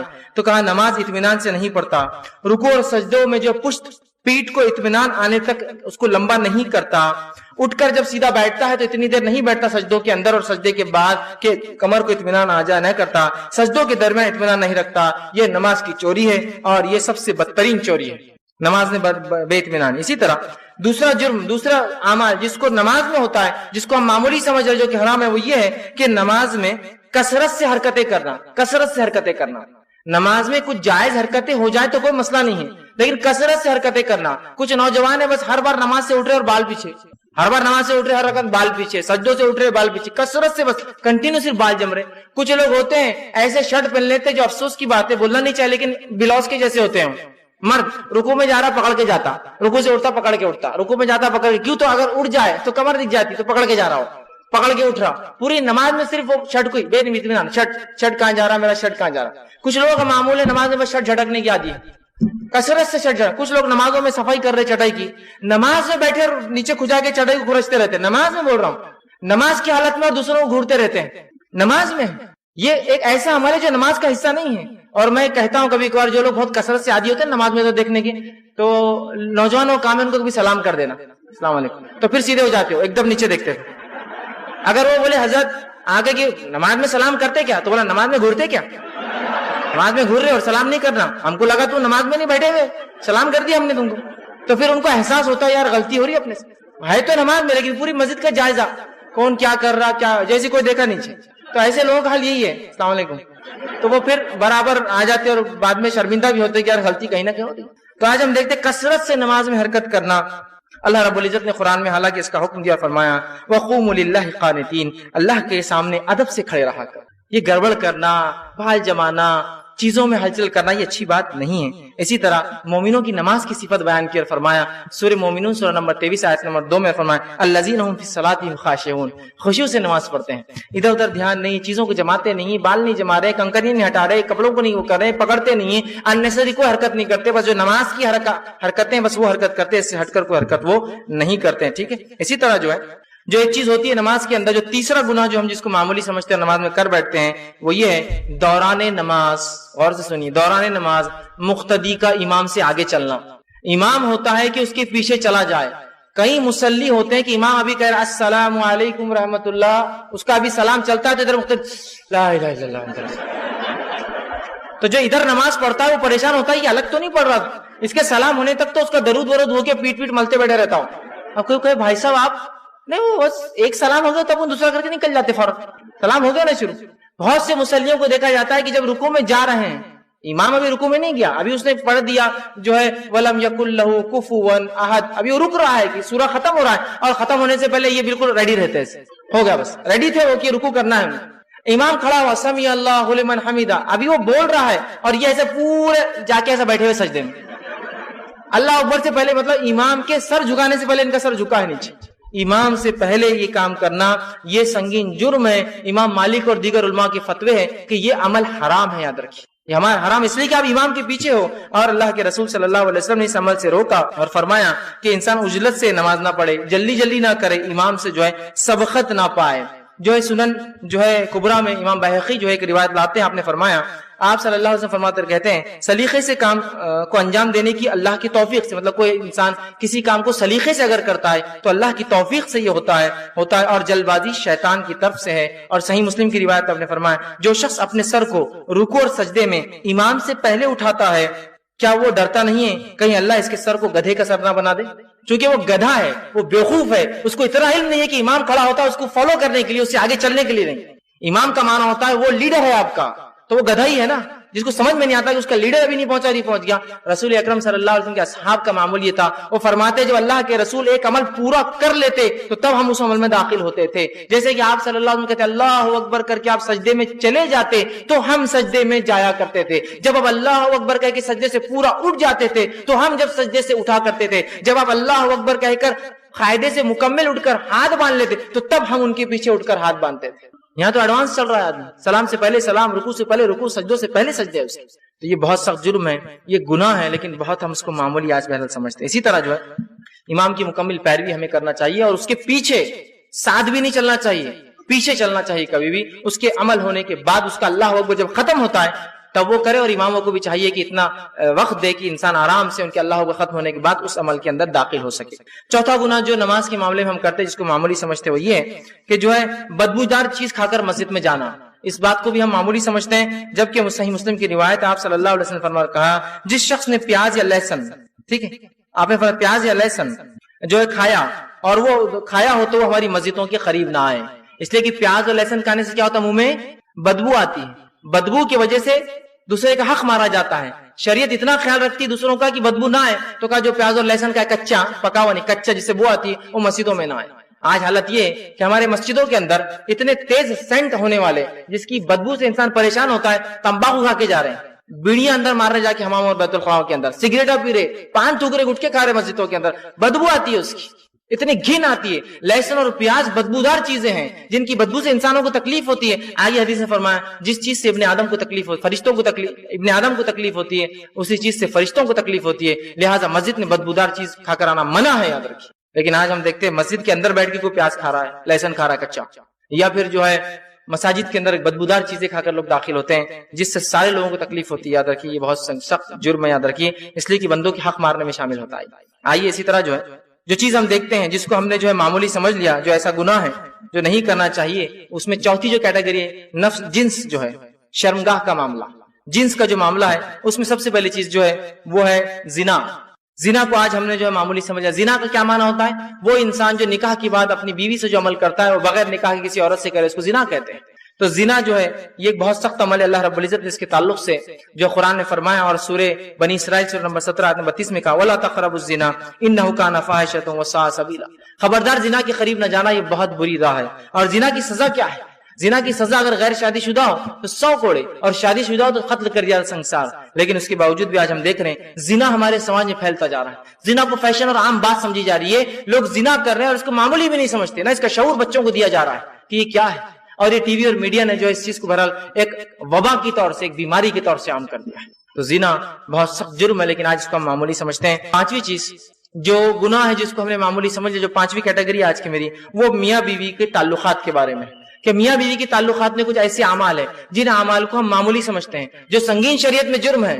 کبھی کبھار لگتا ہے یار یہ بہائی تو نہیں جو بات کہی جا رہی، یہ بہائی نہیں ہے، یہ شریعت کا علم ہے۔ اگر میں اپنی خواہش کی بنیاد پر آپ سے کہوں گا تو بہائی ہے، لیکن شریعت کا علم اور ایک حرام چیز سے بچنے کے لیے بات کہی جا رہی ہے، جو نبی اکرم صلی اللہ علیہ وسلم جو سب سے زیادہ پاک باز، سب سے زیادہ باحیا شخصیت تھے، ان کے منہ سے اور ان کے زبان سے نکلے الفاظ ہے یہ، تاکہ امت اس گناہ سے بچ جائے۔ اس اعتبار سے میں بھی یہ باتوں کو رکھ رہا ہوں، ٹھیک ہے۔ تو پہلا گناہ جس چیز کو معمولی سمجھا جاتا ہے ہمارے سماج میں میاں بیوی کے تعلقات میں، وہ یہ ہے کہ جو ہے بیوی کا اپنے شوہر کو ہم بستری سے انکار کرنا، اپنے شوہر کو اپنے نزدیک آنے سے انکار کرنا۔ نبی اکرم صلی اللہ علیہ وسلم نے جامع صغیر کے اندر یہ روایت آتی ہے، آپ نے فرمایا جب شوہر اپنی بیوی کو بلائے، ہم بستری کے لیے بلائے، تو عورت پر واجب ہے کہ وہ فوراً اس کی بات مان لے، سوائے شرعی عذر کے وہ انکار کر سکتی۔ شرعی عذر، ایسی کوئی مجبوریاں جس کی وجہ سے مجبوری الگ بات ہے، لیکن شرعی عذر نہیں ہے تو آپ فرماتے ہیں وہ خاوند کی فوراً خاوند کے جو ہے بات کو مان لے، خواہ وہ اونٹ کے کجاوے پر کیوں نہ بلا رہا بیٹھا ہوا ہو۔ اونٹ کا کجاوا مطلب اس کی زین جس سے بیٹھتا ہے انسان، اس پہ بھی بلا رہا ہے تو اس کو جانا پڑے گا، اس کو انکار نہیں کر سکتی ہے وہ۔ اس معاملے کو خواتین جو بیویاں ہیں جو اپنے شوہر کا حق دینا چاہتی اس بات کو یہ مد نظر رکھے، اس لیے کہ جب اس معاملے میں رسول اللہ فرما رہے کوتاہی ہوتی ہے نا، شریعت نے کیوں اہمیت دی اس بات کو، اس میں کوتاہی ہوتی ہے تو انسان پھر دوسری جگہ خواہشات پوری کرنے کی کوشش کرتا ہے، پھر وہ برداشت نہیں ہوتا ہے عورت کو، یا پھر وہ سوچتا ہے کہ یہ بیوی تو میری راضی نہیں ہوتی، اس کی اپنی مرضی ہوتی ہے اس معاملے میں۔ غیر شرعی بنیادوں پر انکار کرنا، یوں ہی انکار کرنا یا اپنی ضد پر اڑ جانا، یہ بہت سنگین جرم ہے۔ دوسری روایت میں آپ صلی اللہ علیہ وسلم صحیح بخاری کی روایت آپ نے فرمایا، جب شوہر اپنی بیوی کو ہم بستری کے لیے بلائے اور بیوی انکار کر دے اور شوہر اپنی بیوی سے ناراضگی کی حالت میں سو جائے تو ساری رات، اور اگر وہ سوتا رہے ساری رات اگر ناراض رہے تو اس عورت پر صبح تک کے لیے فرشتے لعنت بھیجتے رہتے ہیں، فرشتے بددعائیں بھیجتے رہتے ہیں جو عورت اس طرح سے کرے۔ ٹھیک۔ دوسری چیز جو میاں بیوی کے تعلقات میں جس گناہ کو معمولی سمجھ لیا گیا ہے جبکہ شریعت میں اتنا سخت گناہ ہے، وہ یہ ہے عورت کا بنا کسی شرعی عذر کے اپنے خاوند شوہر سے طلاق کو ڈیمانڈ کرنا کہ بھائی مجھے طلاق دے دو، مجھے چھوڑ دو، مجھے چھوڑ دو، بنا کسی شرعی عذر کے۔ شرعی عذر ہو سکتے ہیں لیکن بنا شرعی عذر کے ڈیمانڈ کرنا یہ سخت گناہ ہے۔ صحیح جامع صغیر کی روایت ہے، آپ صلی اللہ علیہ وسلم فرمائے بغیر عذر کے خلا لینے والیاں اور اپنے شوہر سے چھٹکارا حاصل کرنے والیاں، گھر اجاڑنے والیاں، یہ اس امت کی منافق ہے۔ ٹھیک ہے۔ دوسری روایت نے فرمایا اور کہا جس عورت نے بغیر کسی سبب کے جو ہے اپنے خاوند سے طلاق طلب کی اس پر جہنم واجب اور یہ جنت کی خوشبو نہیں سونگیں گی، بنا شرعی عذر کے۔ بس چھوٹی موٹی باتیں پسند نہیں آ رہا، اس کی انکم بہت کم اور چھوڑ رہی ہے، یہ شرعی عذر نہیں ہے۔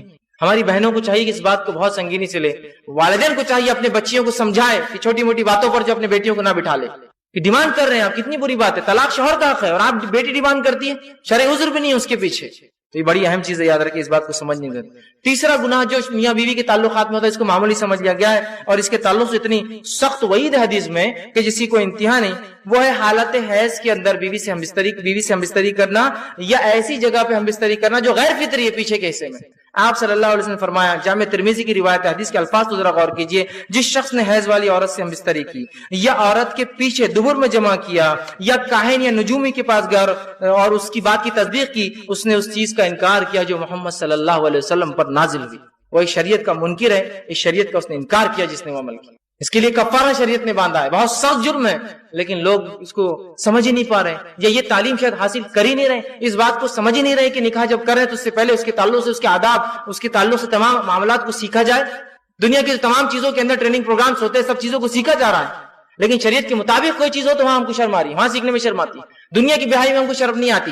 ہمارے بچے 11ویں 12ویں کے اندر جاتے ہیں، سائنس پڑھتے ہیں جس کے اندر عورت اور مرد کے جو ہے اعضاءوں کے اور تفصیلات پورے جسم کی تعلیم ہوتی ہے، وہ پڑھانا تو منظور ہے، لیکن بچے کو یہ سکھانا کہ شریعت تمہاری اور ہماری شریعت مطہرہ کیا سکھاتی ہے ہمارے بچوں، وہ ہم کو جو ہے بے شرمی بے حیائی، اور جو بولتا ہے وہ بے شرم آدمی ہے، وہ بے حیا ہے، اس کو عقل نہیں ہے، اس کو شرم اس کو ہے، بے شرم تو وہ ہے جو ان باتوں کو نہ بتانے کی وجہ سے امت کے اندر یہ باتیں پھیل رہی ہے، یہ برائیاں پھیل رہی ہیں۔ بہرحال اسی طرح جو ہے جو باتیں میاں بیوی کی تعلقات کی میں چوتھا گناہ جس کو معمولی سمجھ لیا گیا وہ یہ ہے کہ کسی غیر محرم عورت کے ساتھ خلوت میں اکیلے میں ملاقات کرنا اور کسی غیر محرم عورت سے ہاتھ ملانا، یہ بہت سخت بری بات ہے۔ نبی اکرم صلی اللہ علیہ وسلم فرماتے ہیں اس کے تعلق سے، آپ نے فرمایا، ترمذی کی روایت ہے، جب بھی کوئی آدمی کسی غیر محرم عورت کے ساتھ تنہائی میں ملتا ہے تو وہ دو نہیں تیسرا ان میں شیطان ہوتا ہے، وہ تین ہو جاتے ہیں۔ اور میری بات یاد رکھیے، جب بھی بارود اور آگ، چاہے کتنے بھی اچھے دوست ہو، بارود اور آگ ملتے ہیں دھماکہ ہونا ہی ہے، چاہے کتنے اچھے دوست ہوں، آگ بھی بول رہی میں اچھی دوست ہوں تمہاری، بارود بول رہا بہت اچھا دوست ہوں، لیکن جب ملیں گے تو سوائے دھماکے کے کچھ نہیں ہو سکتا، انٹینسٹی زیادہ کم ہوں گی لیکن دھماکہ ضرور ہوگا۔ تو مرد اور عورت جب غیر محرم ملتے ہیں، یہ بارود اور آگ ہے، یہ کبھی بھی کتنے اچھی نیت سے ملے یہ دھماکہ ہونا ہی، یہ کبھی ساتھ نہیں رہ سکتے۔ ٹھیک، اسی طرح آپ صلی اللہ علیہ وسلم نے فرمایا اور کہا، عورت سے ہاتھ ملانا تو بہت دور کی بات ہے، عورت کا تعلق سے دھکا لگنا کیا ہے اس کے بارے میں کیا، ہاتھ ملانا بولے تو پکڑنا ہو جاتا ہے، اسی دھکے کے تعلق سے آپ فرماتے ہیں، اور آپ نے فرمایا صحیح جو ہے جامع صغیر کی روایت ہے، تم میں سے کسی شخص کے لیے ایک کیل لے کر اپنے سر میں مار لینا، ٹھوک لینا، اور ظاہر سی بات سر میں کیلا ٹھوکیں گے تو کیا ہوگا، سمجھ رہے نا، سر میں کیل لے کر ٹھوک لینا زیادہ بہتر ہے اس سے کہ کسی غیر محرم کو چھوئے، دھکا لگائے، کیل لے کے ٹھوک لینا زیادہ بہتر ہے بنسبت اس کے کسی غیر محرم کو دھکا لگے۔ یہاں ہاتھ ملانے میں دھکا کہاں لگتا ہے، ہاتھ ملایا جاتا ہے پورا، اور اس کو فخر، اسٹیٹس اور پتہ نہیں کیا کیا سمجھا جا رہا ہے، یہ کائے کا فخر اور کائے کا اسٹیٹس اوچھا پنے میرے نزدیک تو یہ۔ نبی اکرم صلی اللہ علیہ وسلم نے کبھی کسی عورت کا ننگا ہاتھ دیکھنا بھی پسند نہیں کیا، کھلا ہاتھ۔ ایک بار ایک خاتون جس کو علم نہیں تھا شریعت کا، وہ مدینہ آئی اور بیعت آپ کے پاس بیعت کرنے کے لیے آئی، اسے پتہ نہیں تھا کہ عورتوں کی بات اللہ کے رسول کیسی لیتے ہیں۔ وہ آئے اور اپنا ہاتھ ڈال دیا آسلم کے سامنے بیعت کے لیے. آسلم فوراً اپنے ہاتھ پیچھے کے نظر پلٹا اور کہا محمد کسی عورت کے ننگے ہاتھ کو چھونا تو دور، ننگے ہاتھوں کو دیکھنا بھی پسند نہیں کرتے ہیں. اور آپ نے چہرہ پھیر لیا اس سے. ہاتھ ملانا، اب یہ ہاتھ ملانا آفس کے لیے ہوتا ہوگا. بہت سے لوگ ان کا کلچر ہوتا ہے. کلچر کیا ہوتا ہے؟ کسی بھی عورت کو عید ملنے جاتے ہاتھ ملا کے ہاتھ پکڑ کے چومتے. کلچر، یہ کلچر پھالتو کلچر ہے. چھوڑیے اس کلچر کو، نکل کے آئیے اس کلچر سے باہر.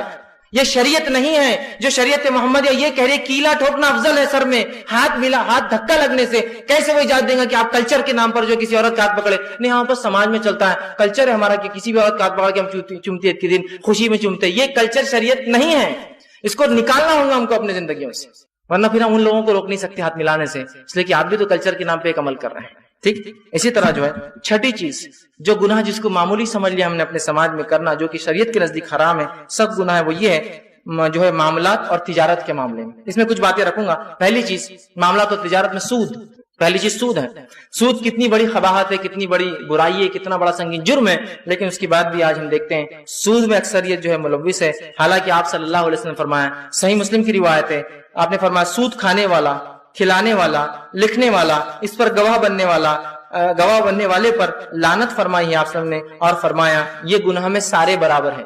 کھانے والا، کھلانے والا اور لکھنے والا اور گواہ بننے والا، آپ نے سب پہ لعنت کی اور کہا سب گناہ میں برابر ہے. اس کو سمجھنے کی ضرورت ہے.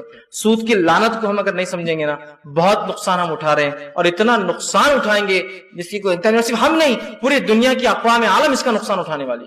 تو آج مسلمانوں کو ضرورت ہے اٹھ کھڑا ہو اور لوگوں کو بتائے کہ بنا سودی نظم کیسے چلتے ہیں، بلا سودی نظام کیسے قائم ہوتے ہیں. اسلام نے کیا ہمیں بتایا اکنامیکل ماڈل. اسلام اگر سود کو حرام قرار دیتا ہے تو صرف یہ نہیں کہتا کہ سود حرام ہے، وہ بتاتا ہے کہ حلال تجارت اور حلال چیز کیا ہے، وہ اس کی بھی تعلیم دیتا ہے. تو بہرحال سود ایک بہت بڑی لعنت ہے. مستدرک حاکم کی روایت ہے، آپ صلی اللہ علیہ وسلم نے فرمایا سود کے 73 درجے ہیں. سود کے 73 درجے ہیں.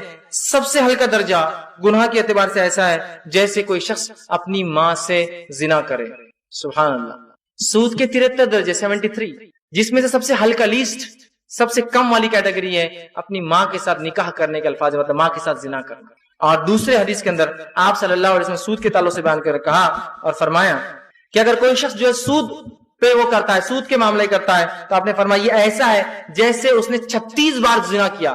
مطلب سود کے معاملے میں اگر رہتا تو 36 بار زنا کرنے کے برابر ہے ایک سود کا معاملہ کرنا. لیکن اس کے باوجود بھی، سود کی اتنی سخت حرمت کے باوجود بھی آج ہم دیکھتے ہیں اس کے بغیر بزنس کہاں ہو سکتا. میں نے اس لیے شروع میں کہا تھا ہم نے سوچ لیا تو پھر اللہ نے ہماری خیر و برکت بھی چھین لی. ہاں نہیں ہو سکتا تمہارے لیے، اللہ روک دیں گا تمہاری برکتوں کو اور کرائیں گا تم کو، رگڑوائیں گا ایسی جگہوں پہ ناک کی جاؤ رگڑو. اس لیے کہ اللہ جو دے رہا ہے اس میں سکون کہاں ہے. اللہ نے آپ کو لکھ پتی سے کروڑ پتی بنا دیا، آپ کروڑ پتی سے ڈبل کروڑ پتی کے لیے تم سود لیتے ہو. کہ لعنت ہوں گی نہیں تو کیا ہوں گی. غریب تو محنت ہی کر رہا ہے نا، اس کو تو کہاں کوئی بینک دیتی ہے غریب کو پیسہ، اس کو تو مل ہی نہیں رہا ہے، وہ تو ویسے ہی پریشان ہے. یا پھر سود کی لعنت میں پھنسا ہے چونکہ مالدار اپنا پیسہ ادھار دینا نہیں چاہتے کسی کو، لیکن مالدار اور مالدار بننے کے لیے سود لے رہا ہے. ارے میرے بھائی تیرے مال میں برکت کہاں سے آئیں گی؟ تو زیادہ کے لیے کام کر رہا ہے اور وہ بھی حرام کاری بھی کرتا ہے. کوئی مجبوراً کرے تو پھر بھی وہ بول سکتا ہے کہ بھائی میں تو مجبور ہے کہ مجھے کھانے کو نہیں اس لیے میں لے رہا ہوں، تم کیوں لیتے ہو مالدار؟ نہیں میرے کو تو تجارت بڑھانا ہے. بڑھا نہیں رہے ہو تم، گھٹا رہے ہو اس کو. اتنی تو عقل پکڑو ذرا کہ جس کے تعلق سے اللہ اس کے رسول نے جنگ کا اعلان کیا ہے، کیا وہ جنگ جیت سکتا ہے اللہ اس کے رسول سے؟ سود خوروں کے خلاف اللہ اس کے رسول نے جنگ کا اعلان کیا ہے. یہ سودی سسٹم یقیناً برباد کرنے والا ہے. اس کا غبارہ پھولتا ہے اور اچانک پھوٹ جاتا ہے، جس کا نقصان دنیا نے دیکھ لیا اور آگے بھی دیکھتے رہیں گے. ٹھیک. اسی طرح دوسری چیز تجارت کے اندر جو ہوتی ہے وہ یہ ہے سامان تجارت کو جو ہے اس کے عیب چھپا کر بیچنا. تجارت میں کہ بھائی کوئی چیز آگے ڈیفیکٹڈ آ گئی، خاموشی سے چھپا لیتے اور وہ چیز کو پلٹا کر بیچتے ہیں. چھپا کر، کپڑا ہے موڑ کر بیچ دیا، جانے تو پہلے جانا.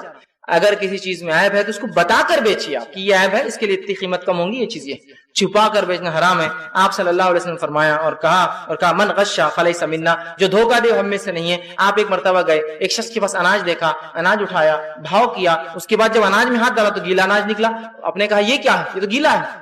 تو کہا اللہ کے رسول رات بارش ہوئی، اناج کھلا تھا، گیلا ہوگا، تو میں نے کیا نیچے گیلا رکھا اوپر سوکھا. تو کہا کہ جس نے دھوکہ دیا وہ ہم میں سے نہیں ہے، جس نے دھوکہ دیا ہم میں سے نہیں. اسی طرح سنن ابو داؤد کی، سنن ابن ماجہ کی روایت آپ نے فرمایا مسلمان آپس میں ایک دوسرے کی بھائی ہے اور کسی مسلمان کے لیے جائز نہیں کہ وہ اپنے مسلمان بھائی کے ہاتھ کو عیب والی چیز فروخت کرے. دھوکے مطلب عیب، نقصان والی، استعمال کی ہوئی چیز وہی بھاؤ میں بیچ رہے، اب جو چیز ایکچوئل ریٹ ہوتا ہے کیونکہ اس کو کیا معنی استعمال کی بیچ رہے ہیں، تو فروخت کرے اور اس کے عیب کو بیان نہ کرے، بلکہ اس پر ضروری ہے کہ فروخت کرنے کے وقت پورے بیان کر دے کہ کیا کیا عیب ہے اس میں. بھائی یہ ریٹارڈڈ ہے، اس میں پرابلم ہے، فالٹ ہے، خراب ہے، کبھی کبھار بند ہو جاتا ہے، لیکن اگر لینا چاہے تو کم کاسٹ میں دے سکتا ہوں. ٹھیک ہے، یہ کرنا ہوگا. اسی طرح تیسرا کام جو تجارت میں اور اس میں کرتے ہیں معاملات میں وہ یہ ہے کہ جمعہ کی اذان کے بعد بھی خرید و فروخت کرنا. اور اس کے لیے ہیلا کیا ہے کہ میں جمعہ کو جاؤں گا یہ مسجد میں، تو جمعہ کو جانا یہ مسجد میں، دکان کھلی سے رہیں گی، دکان نہیں بند ہوگی، تجارت بند نہیں ہوں گی. جبکہ قرآن نے واضح اعلان کیا اور فرمایا سورہ جمعہ سورہ نمبر 62 آیت نمبر 9 میں، یا ایھا الذین آمنوا اذا نودی للصلاۃ من یوم الجمعۃ فاسعوا الی ذکر اللہ وذروا البیع. کیا وہ لوگ جو ایمان لائے ہو کہ جب جمعے کی اذان دے دی جائے تو اللہ کے ذکر کی طرف دوڑو، مسجد کی طرف، تجارتوں کو بند کر دو، وذروا البیع، بند کر دو اپنی تجارت. تو ہیلا نکالتے ہیں، بند کرنا، اذان ہوگی بند کر کے آپ چلے جائیے. اذان سے مراد دوسری اذان یاد رکھیے، پہلی اذان کیا، دوسری اذان. آپ وہاں پہنچنا ہے دوسری اذان پہ اور آپ کی تجارت بند ہوگی، مارکیٹ بند ہوگا آپ کا. ٹھیک، یہ نہیں کہ نہیں ادھر اتنی دور ایک مسجد میں 3 بجے ہوتی نا، میں ہم تو وہ 3 بجے جاتا بھائی، میں 1 بجے جاتا. نہیں، آپ اپنے علاقے کے اعتبار سے بند کیجیے، دونوں وہاں پڑھ کے آئیے. کیوں؟ آپ کو کیا لگتا ہے 2 منٹ دکان بند کرنے سے کیا تجارت چل جائیں گی، کسٹمر نہیں آئیں گے آپ کے پاس؟ اللہ رزق دینے والا ہے، بند کیجیے اس دکان کو، یاد رکھیے. جمعے چوتھی چیز جو تجارت میں کرتے ہیں وہ یہ معاملات میں، ٹھیک ہے، وہ یہ ہے کہ جوا اور لاٹری کھیلنا. انسان حلال روزی کماتا ہے اور حرام جگہ اس کو گنواتا ہے. جوا اور لاٹری کھیلنا یہ سخت جرم ہے. اللہ رب العزت نے قرآن میں جوئے کے تعلق سے فرمایا سورہ مائدہ سورہ نمبر 5 آیت نمبر 90 میں، یا ایھا الذین آمنوا انما الخمر والمیسر والانصاب والازلام رجس من عمل الشیطان فاجتنبوه لعلکم تفلحون. کہ اللہ فرماتا ہے اے وہ لوگوں جو ایمان لائے ہو، تم پر شراب اور جوا، میسر، جوا حرام ہے، ہم پہ یاد رکھیے. تو اللہ رب العزت نے فرمایا کہ جوا حرام ہے، یاد رکھیے. فاجتنبوه لعلکم تفلحون، اس کو چھوڑو تو تم کامیاب ہو سکو گے. تو ہمیں چھوڑنا، یاد رکھیے. جوا یا لاٹری کھیلنا، آج ہم دیکھتے ہیں لوگ حلال روزی کماتے ہیں اور جوئے اور لاٹری میں پورا برباد کر دیتے ہیں. حلال مشقت کر رہا ہے اور برباد کر رہا ہے، یہ شریعت میں حرام ہے. اسی طرح 5ویں چیز جو معاملات اور تجارت میں کرتے ہیں وہ یہ ہے رشوت کا لینا اور دینا. لیکن بہرحال ہمارے پاس مسلمان رشوت نہیں لیتے ہیں، غیر مسلم رشوت. مسلمان کیا لیتا ہے؟ گفٹ لیتا ہے، تحفے قبول کرتا ہے. میرے گھر ٹی وی بھیج دیجیے 21 انچ کا، اب تو LCD آ گیا تو میرے LCD بھیج دیجیے 29 انچ کا. میں رشوت نہیں لیتا. ایمانداری کے تو میرے چرچے دور دور تک، پہلے بھی تھا تو ایمانداری کے چرچے اب تک ہے. وہاں بھائی وہ چرچے کر رہا تھا، 400 کی چائے پیتے تھے. ہاں وہی چونکہ ایک چائے کا چمچ 200 روپے کا رہتا تھا، اس کا اسپیشل چائے. رشوت نہیں، چائے والے کی چائے 200 روپے والی رہتی تھی. چائے کی 2 روپے پے کرتا تھا، 198 رشوت رہتی تھی. تو ہاں آپ کی چائے یاد ہے مجھے. ہاں دیکھو میں جب بھی رشوت نہیں لیتا تھا چائے پیتا تھا. ابھی بھی رشوت نہیں لیتا، تحفے لیتا ہوں. صرف ٹی وی لے لیتا ہوں، فریج لے لیتا ہوں، ریفریجریٹر لیتا ہوں. اور یہ تو اصل انکم ہے آج ہماری، یہ رشوت خوری. اس کے لیے تو جابس کے لیے پیسے پھینکے جا رہے ہیں، جو کچھ ہو سک رہا ہے کی جا رہا ہے. بھائی تنخواہ کتنی ہے؟ 10,000. تمہارا گھر تو 10,000 کے لائق نہیں ہے. نہیں تو 10,000 تو صرف یہ بیٹھنے کا رہتا. جب گھومتے ہم تو پھر وہ الگ جمع ہو جاتا، اور ڈیوٹی ایسی ہی گھومنے نکلتے ہیں تو پھر زیادہ ہو جاتا جمع. بچی کی شادی ہے گھر میں تو آپ آج کل کوئی کہہ رہا ہے آج کل آپ ڈیوٹی پہ بہت زیادہ رہ رہے ہیں. نہیں، ڈیوٹی پہ زیادہ نہیں، بچی کی شادی ہے تو کلیکشن بڑھانا پڑے گا، ہے نا. راستے میں رک گئے، گاڑی ہے آپ کی، گورنمنٹ کی طرف سے اپوائنٹڈ ہے، لوگوں کی گاڑیاں چیک کرتے ہیں، آپ کھڑے ہو جاتے ہیں. آپ بچی کی شادی ہے نا، پوروں کی چیکنگ کرو، یہاں سے وہاں تک کلیکشن ہونا چاہیے نا 1 مہینے کے اندر اتنا. سمجھ رہے آپ؟ یہ تحفے بھائی، تحفے. ہم تو فائن لے رہے ہیں، فائن سے بچنے کے لیے ان کو سہولت دے رہے ہیں. 1000 روپے فائن تھا، اس کے پاس یہ نہیں تھا 3 اتنے اہم پیپر نہیں تھے اس کے پاس، تو فائن بڑھ رہا 3000. پھر بھی میں نے دیکھو غریب تھا، ایڈجسٹ کر دیا 300 روپے میں. کوئی بتا رہے کیا احسان کیا آپ نے سر، 3000 بچا لیے میرے آپ نے، 2700. ہاں 300 ڈال دو. احسان بھی ہوتا ہے اس کا اور رشوت بھی کھاتا ہے آپ سے. کہاں نہیں رشوت چل رہی ہے آج، اور کون بچا اس سے. اور لوگوں کا وہی ہے نہیں اس کے بغیر تو ہو ہی نہیں سکتا، بس یہی ہے. جب نہیں ہو سکتا نا تو اللہ اسی میں برکت دیتا ہے، جاؤ وہی کھاؤ. پھر تم انسان سوچ لینا تو بس اللہ اس کو پاک باز رکھتا ہے. ٹھیک ہے. آپ صلی اللہ علیہ وسلم نے رشوت لینا دینا دونوں پہ لعنت فرمائی، بلکہ آپ نے حدیث میں فرمایا، مسند احمد کی روایت ہے، لعن اللہ کی لعنت ہو رشوت دینے والے اور رشوت لینے والے پر. اس طرح ایک روایت میں فرمایا کہ جو اپنے حق پر فیصلہ لینے کے لیے رشوت دیتا ہے، اللہ کی اس فیصلہ دینے والے اور فیصلہ کروانے والے اپنے حق پر، دونوں پر لعنت ہوتی ہے. تو رشوت یہ بہت سنگین، یاد رکھیے، جرم ہے. اسی طرح 6ٹھی چیز جو معاملات میں تجارت میں ہوتی ہے وہ یہ ہے کسی کی زمین پر ناجائز قبضہ کر لینا. یہ بات تو بہرحال بالکل عام ہے، اور اس کے لیے کئی بہانے اور ہیلے ہیں ہمارے پاس کہ یہ جائز ہے، کر سکتے ہیں، فلاں مسئلہ ہے نا، کئی چیزیں ہمارے پاس. کسی کی زمین لینا، صحیح جامع صغیر کی روایت ہے، آپ صلی اللہ علیہ وسلم فرمایا جس آدمی نے ظلم سے ایک بالی زمین کسی کی مار لی تو اس نے جو ہے بالی زمین ہتھیا لی، اس کو روز قیامت 7 زمین کا توق اس کے گلے میں پہنایا جائے گا. ایک بالی زمین ظالمانہ طور سے لیں گا، 7 زمین کا توق اس کے گلے میں جو ہے لٹکا لیا جائے گا. ٹھیک ہے. اسی طرح آج ہم دیکھتے ہیں لوگ کسی کا کھیت مار لیتے ہیں، ایک بالش نہیں، وہ اپنے کھیت کا وہ جو بندارا ہوتا ہے نا اس کو آئیڈیا سے کھیتی میں ادھر ڈال دیتے ہیں اور خوش ہوتے ہیں. ایسی جگہ نکالا دونوں طرف سے، ادھر سے توڑا، ادھر سے توڑا، ادھر سے توڑا، ادھر سے توڑا، کھیتی بڑھ گئی اپنی. ایک تو تم نے بالش سے زیادہ مار لیا، اور کھیتی کرتے اس پہ حرام ہے وہ کھیتی، اس کا آنا جانے والا، کیونکہ دوسرے کی زمین ماری. اور ایسے آدمی کو 30 مار خان، کیا عقل مند ہے، کیا جگہ نکالا، کیا لوٹتا ہے، یہ کیا قبضے کرتا ہے، جہاں بولے وہاں اس کی زمینات ہے، چونکہ ہر جگہ قبضے کر رہا ہے جا کے نا. تو وہ لوگ ذرا غور سے سنیں، زمینات کے معاملے میں بہت سخت جرم ہے. اس لیے کہ آج کسی کا پلاٹ مار لینا، زمین لینا، کھیتی لینا لوگوں کو تنگ کر کے چیزوں کو سودا کروا لینا اپنے حق میں کہ نہیں چھوڑتا میں آپ کا گھر کرائے سے لیا تھا میں نے, کیا کرنا ہے کرو, آپ دینا ہی پڑے گا آپ کو مجھے, اور وہ بالش تو نہیں پورا گھر آپ کو اٹھا کر دے دیتا ہے, اس کا بیچارہ مجبور رہتا ہے نا, کیا کریں گے. تو بہت غور سے اس کو یاد رکھیے کہ یہ معاملات میں بہت سخت ہے. 8ویں چیز جو معاملات میں ہوتی ہے وہ یہ کہ مزدور کو اس کی مزدوری, 7ویں چیز مزدور کو اس کی مزدوری جو ہے پسینہ بہنے سے پہلے نہیں, پسینہ سوکھنے تک نہیں دینا. مانا یہ ہے کہ مزدور سے کام لے لینا اور کام لینے کے بعد اسے پیسہ نہیں دینا, یہ بہت سخت جرم ہے. ابن ماجہ کی روایت ہے, آپ صلی اللہ علیہ وسلم فرمایا مزدور کو اس کا پسینہ خشک ہونے سے پہلے اس کی مزدوری دے دو, اور اگر مزدوری کسی کام کے بعد طے ہوتی, کسی مہینے کے بعد طے ہوتی تو فوراً ہوتے دے دو. یہ نہیں کہ لمبا اس کو لمباؤ اور اس کو جو خامخواہ گھماؤ, اور یہ بھی مانا نہیں کہ سوکھنے سے پہلے بولے تو آپ ایک آدمی کو روز پیسے دے دے. مانا یہ کہ جو طے ہوتا ہے کام ہوتے ہی وہ طے شدہ وقت پہ دے دے. پرماننٹ ورکر ہے میرے پاس, مہینے کو تنخواہ ہے تو مہینہ ہوتے ہی دے دے. لا نہیں اب 15 دن بعد آؤ, ہر بات خود نہیں ہے 20 دن بعد آؤ, دھندا نہیں چل رہا, نہیں ویسا گھمائیے مت. یا پھر کام لے لیا اور کہہ رہے اب آپ کام ایک دن کا تھا ہو گیا لیکن آپ 10 دن بعد آئیے پیسہ لینے, مت کیجیے اس طرح سے, اس لیے کہ بہت سنگین جرم ہے. اور 8ویں چیز واپس نہ دینے کی نیت سے قرض لینا. یہ معاملات میں بہت ہوتا ہے, کس کے پاس بھی جاتے ہیں وہ تھوڑے پیسوں کی ضرورت ہے, اور کتنے دن میں دوں گے, میرے کو کوئی ضرورت نہیں, میں بالکل 10 دن میں دے رہا ہوں, اور وہ 10 دن کبھی نہیں آتے, فون نمبر چینج ہو جاتا, گھر بدل جاتا ہے, آدمی کبھی پھٹکتا اور دکھتا بھی نہیں, اور آپ صرف پریشان ہوتے رہتے ہیں. تو آپ نے جو ہے کسی نے اگر ایسا قرض لیا جس کو دینے کی نیت نہ ہو تو یہ بہت سخت جرم ہے. آپ صلی اللہ علیہ وسلم فرمایا ایسا شخص مسند احمد کی روایت ڈاکو ہے جو قرض کو نہ لوٹانے کی نیت سے لے, اس نے ڈاکہ ڈالا اس کے گھر میں. ٹھیک, اسی طرح 7ویں چیز جو ہے کھانے اور پینے کے معاملے میں, کھانے اور پینے کے معاملے میں ہم لوگوں نے بہت ساری حرام چیزوں کو حلال سمجھ لیا اور اس کو عام سمجھتے ہیں. صحیح جامع صغیر کی روایت ہے, آپ صلی اللہ علیہ وسلم فرماتے ہیں کھانے پینے میں احتیاط کرنا بہت ضروری ہے. آپ نے فرمایا اور کہا جس گوشت کی پرورش, جس انسان کی پرورش حرام پر ہوئی, جہنم کی آگ ہی اس کے لیے سب سے مناسب جگہ ہے کہ وہاں رہے وہ جا کر. تو کتنی خطرناک بات ہے. حرام چیزوں میں ہم احتیاط ہی نہیں کریں. حرام رزق کمانے میں, کھانا پینا کب ہوتا ہے جب انکم حلال ہوتی ہے نا, اس لیے میں نے وہ بات رکھی. جس کی پرورش حرام پر ہو, مطلب جو کھائے اور پیے حرام چیز, جو کہ انکم حرام کی وجہ سے ہوتا ہے, تو اس کا جو ہے یاد رکھیے جہنمی اس کی سب سے بہترین ٹھکانہ فرماتے ہیں. دوسری چیز شراب پینا اور نشہ کرنا, جو کہ کھانے پینے میں شامل ہے. شراب پینا اور نشہ کرنا آج ہم دیکھتے اتنا عام ہو چکا ہے. قرآن نے کہا سورہ مائدہ سورہ نمبر 5 آیت نمبر 90 میں انما الخمر والمیسر, کہ شراب اور جوئے سے بچو اس لیے کہ اگر تم کامیابی چاہتے ہو. لیکن آج ہم دیکھتے ہیں لوگوں نے شراب اور نشے کو عام کر لیا. یاد رکھیے, اور نشہ یاد رکھیے یہ اس میں شامل ہے. یاد رکھیے شراب جب آتی ہے تو ہم صرف شراب مانا نہیں, خمر کے اندر نشہ بھی شامل ہے. یاد رکھیے ہر قسم کی چیز جس سے نشہ آتا ہے وہ شریعت میں حرام ہے. چاہے پھر وہ شراب ہو, چاہے پھر وہ تمباکو ہو, چاہے پھر وہ افیم ہو, چاہے پھر وہ گانجا ہو, چاہے وہ نکوٹین ہو, چاہے وہ الگ الگ قسم کے کیفین ہو, اور جتنے آج کل مختلف چیز کے منشیات اور ڈرگز اور جو ناموں سے دنیا میں, ساری اسلام میں حرام ہے. یاد رکھیے ساری حرام ہے. نہیں ایسا تھوڑی ہوتا, اتنے بڑے لوگ کھاتے غلط کھاتے ہوں گے, وہ کیا کرتے اسے مجھے پرواہ نہیں. حقیقی بات یہی ہے. آئیے اللہ کے رسول صلی اللہ علیہ وسلم کی حدیث ہم دیکھتے ہیں. اس کے بارے میں آپ نے فرمایا, مسلم کی روایت آپ نے فرمایا اللہ تعالیٰ نے اپنے ذمے عہد کر رکھا ہے کہ جس نے کوئی نشاور چیز, سنیے حدیث کے الفاظ, اللہ تعالیٰ نے اپنے ذمے عہد کر رکھا ہے کہ جس نے کوئی نشاور چیز نوش کی اسے جو ہے زینا الخبال پلائے گا. جس نے کوئی نشاور چیز دنیا میں لی اسے آپ نے فرمایا زینا الخبال پلائیں گا. صحابہ نے کہا اللہ کے رسول یہ زینا الخبال کیا چیز رہتی ہے جو پلائیں گا اللہ؟ تو آپ نے فرمایا, آپ نے کہا جہنمیوں کا پسینہ اور ان کے جسم سے خارج ہونے والا فاسد مادہ خون اور پیپ پلائیں گا اس کو. جس نے دنیا میں کیا کیا, نشہ کے لفظ ہے, شراب کے لفظ نہیں ہے.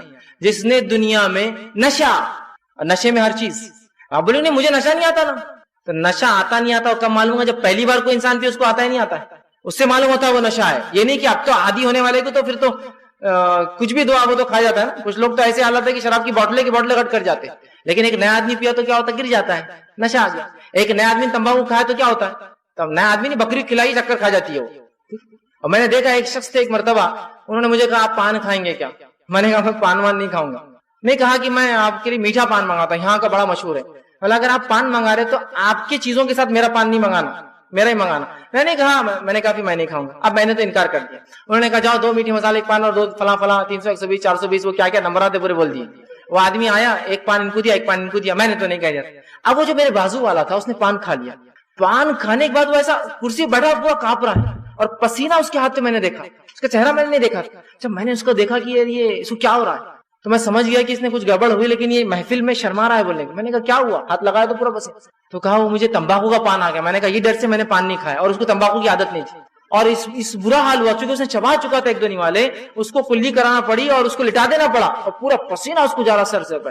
یہ مانا ہے نشے کا. جب پہلی بار لے عادی آدمی کو تو آپ نشہ کیا اس کو کچھ بھی کیجیے نشہ نہیں چڑھتا ہے، لیکن مانا پہلی بار لے. ہر نشہ ور چیز کے تعلق سے یاد رکھیے اس معاملے میں ہوا ہے. اسی طرح صحیح جامع صغیر کی روایت آپ نے فرمایا مسلسل شراب پینے والا، شراب کا عادی اگر مر جائے تو اسے اسی طرح آپ نے فرمایا کہ وہ شخص جو ہے شراب کا عادی ہو، جو شراب پیتے پیتے مر جائے، آپ نے فرمایا عادی مر گیا تو وہ اللہ سے اس طرح ملے گا جیسے وہ بتوں کا پجاری ہو.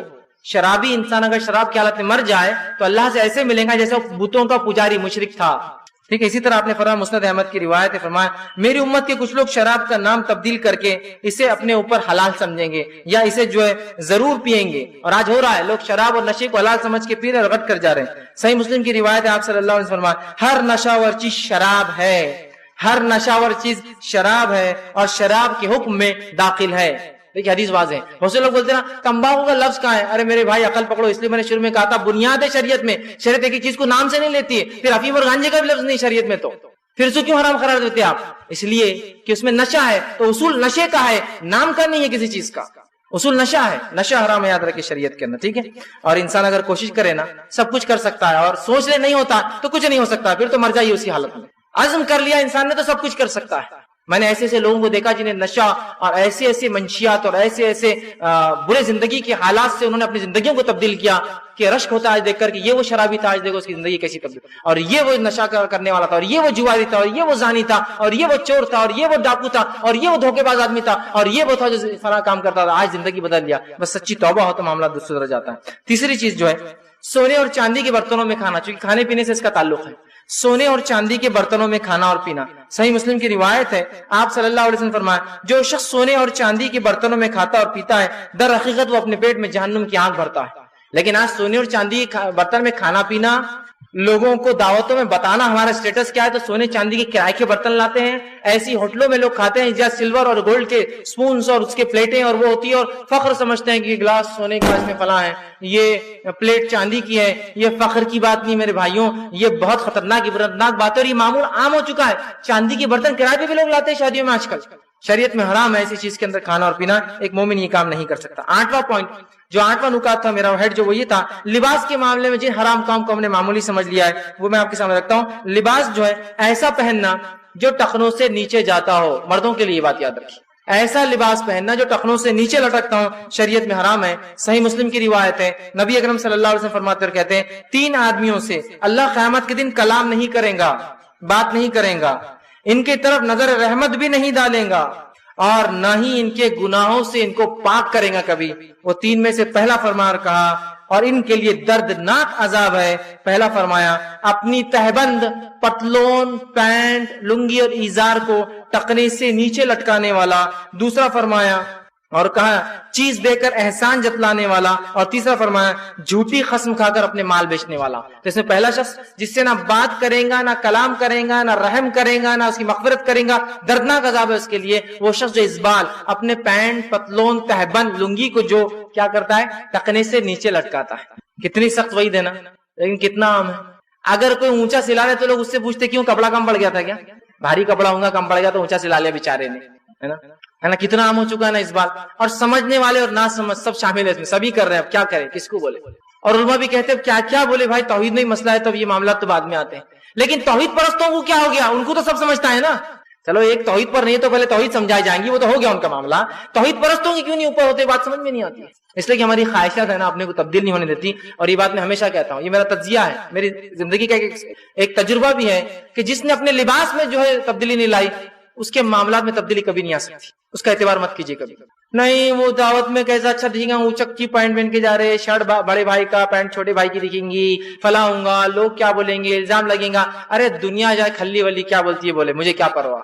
مجھے تو یہ پرواہ ہے کہ میرے موت کے بعد میرے رب کے سامنے میری کیا عزت ہوتی ہے. اگر میرا رب مجھ سے بات نہ کرے، مجھ پر رحم نہ کرے، رحم کی نگاہ نہ ڈالے، میرے لیے جہنم کا عذاب ہو، اس سے بڑی کیا چیز ہو سکتی ہے میرے لیے وعید کے لیے؟ کیا ہو سکتی ہے مجھے بتائیے.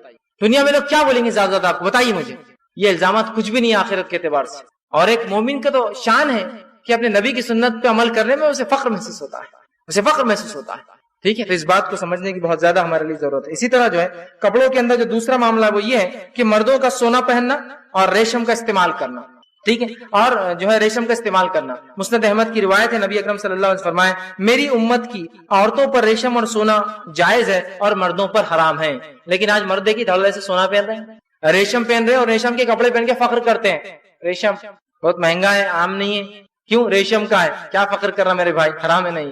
حرام پر بھی کوئی فخر ہوتا ہے کیا؟ لیکن آج تو حالت ہی حرام پر ہی فخر ہوتا ہے نا, ہوتا ہی نہیں ہوتا ہے. حرام کی کمائی پہ گھر بنا کے فخر کر رہا ہے نا, کہ تو حلال کمانے والا فخر نہیں کر رہا اپنے گھر پہ, اس لیے کہ وہ تو چھوٹا ہے. حرام کما, فخر تو حلال پہ ہو بھائی, حرام پہ نہیں. فخر کر رہے ہیں اپنے آپ, اگر ہم حلال کھا رہے اور حلال پہن رہے, حلال میں رہ رہے. تو یہاں ریشم, سلک, اسٹیٹس اور فلاں اس کا, اور یہ پہنتے ہیں. عورتوں کے لیے حلال ہے, مردوں کے لیے. اور سونا مردوں کے لیے حرام ہے, عورتوں کے لیے حلال ہے. لیکن عورتوں کے لیے بھی ریا, دکھاوے کے لیے نہیں, اپنے آپ کو سجانے کے لیے, خوبصورتی کے لیے. ٹھیک ہے, تو مردوں کے لیے حرام ہے. نبی اکرم صلی اللہ علیہ وسلم صحیح مسلم کی روایت, ایک نوجوان آیا, اور ایسے ہی نوجوان ہونا چاہیے. اپنے نبی کی جب بات آ جائے تو ایسے ہی اتباع ہونا چاہیے. آیا اور جب اللہ کے رسول نے دیکھا, مسجد میں داخل ہوا, اس کے ہاتھ میں انگوٹھی تھی. آپ صلی اللہ علیہ وسلم نے کہا کیا تو پسند کریں گا روز قیامت تیرے ہاتھ میں آنکھ کی انگوٹھی پہنائی جائے؟ تو کہا اللہ کے رسول نہیں. تو کہا اتار اور پھینک دے. اس نے نکالا اور وہیں پھینک دیا مسجد سے. یہی اطاعت, یہی اطاعت.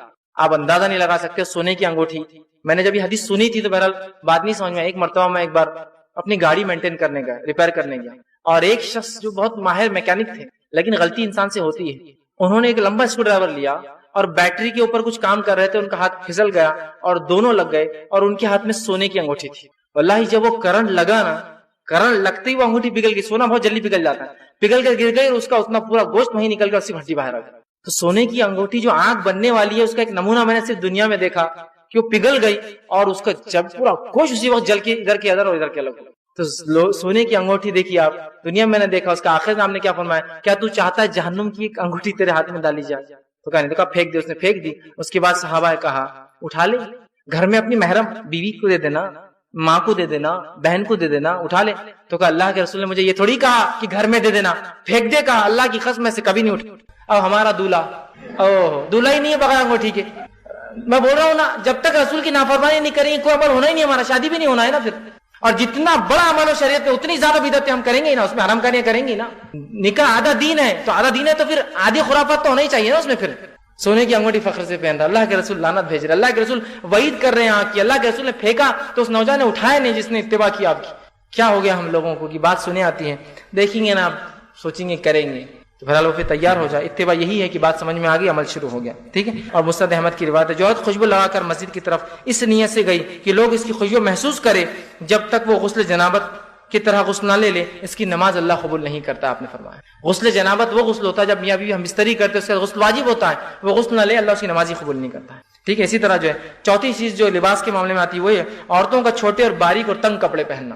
آپ صلی اللہ علیہ وسلم فرمایا دو گناہگار لوگ ایسے جن کو میں نے نہیں دیکھا, دو جہنمی ایسے میں نے نہیں دیکھا, لیکن روز قیامت سے پہلے یہ ظاہر ہوں گے, جس میں ایسی عورتیں جو کپڑے پہنی ہوں گی لیکن ننگی ہوں گی, جن کے کپڑے باریک ہوں گے اور دوسروں کو مائل کرنے والی اور مائل ہونے والیاں ہوں گی, اور جن کے سر بختی اونٹوں کے کوہان جیسے ہوں گے, جو جوڑے ڈالیں گی بال کے, جو ڈھلتے ہوئے ہوں گے اور لوگوں کو مائل کریں گے, اٹریکٹ کریں گے اپنی طرف.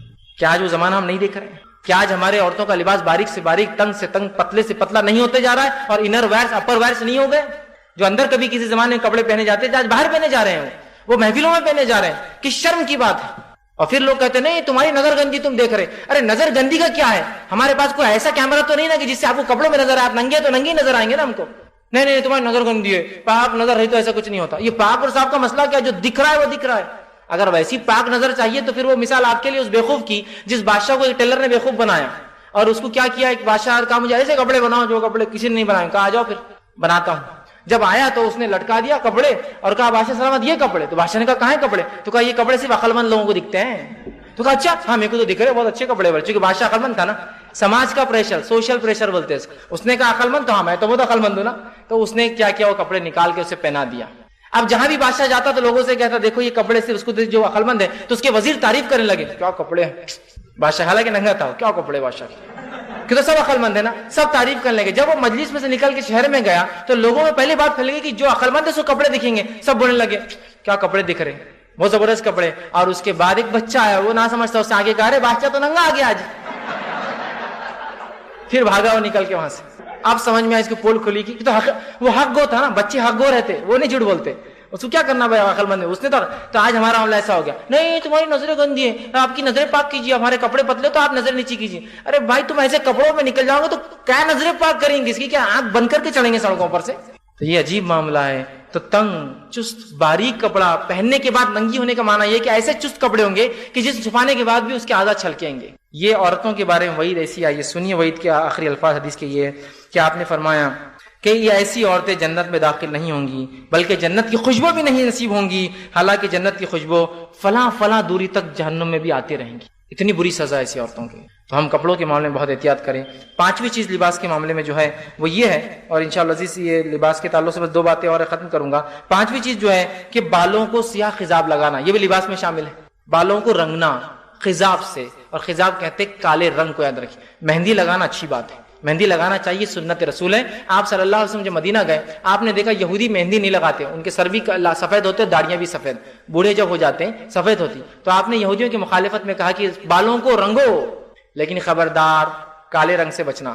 تو آپ مہندی لگایا کرتے تاکہ یہودی. تو جو بھی لوگ جن کی داڑیاں سفید ہو رہی ہے، سر سفید ہو رہا ہے، کوشش کرے کہ وہ رسول کی اس سنت کو عمل کر سکتے ہیں. کیا جاتا ہے بالوں کو لال کر دے جتنا ہو سکتا ہے. ظاہر سے کنٹینیو انسان کو نہیں ہو سکتا، حالات ماحول معاشرہ، لیکن جو ہو سکتا کبھی نہ کبھی عمل کرے سنت پر، بالوں کو جو ہے لال کرے. تو لال کرنا ہے، کالا نہیں. ٹھیک ہے. تو ابو داؤد کی روایت آپ نے فرمایا کچھ لوگ آخری زمانے میں کبوتر کی جو ہے پوٹ کی طرح، کبوتر ہوتا ہے نا اس کا گردن کا نچلا ایسا کالا ہوتا ہے ایک دم، کبوتر الگ کر کا وہ کالا، پوٹ کی طرح جو سیاہ خصاب لگائیں گے، ایسے لوگ جنت کی خوشبو تک نہیں سونگیں گے.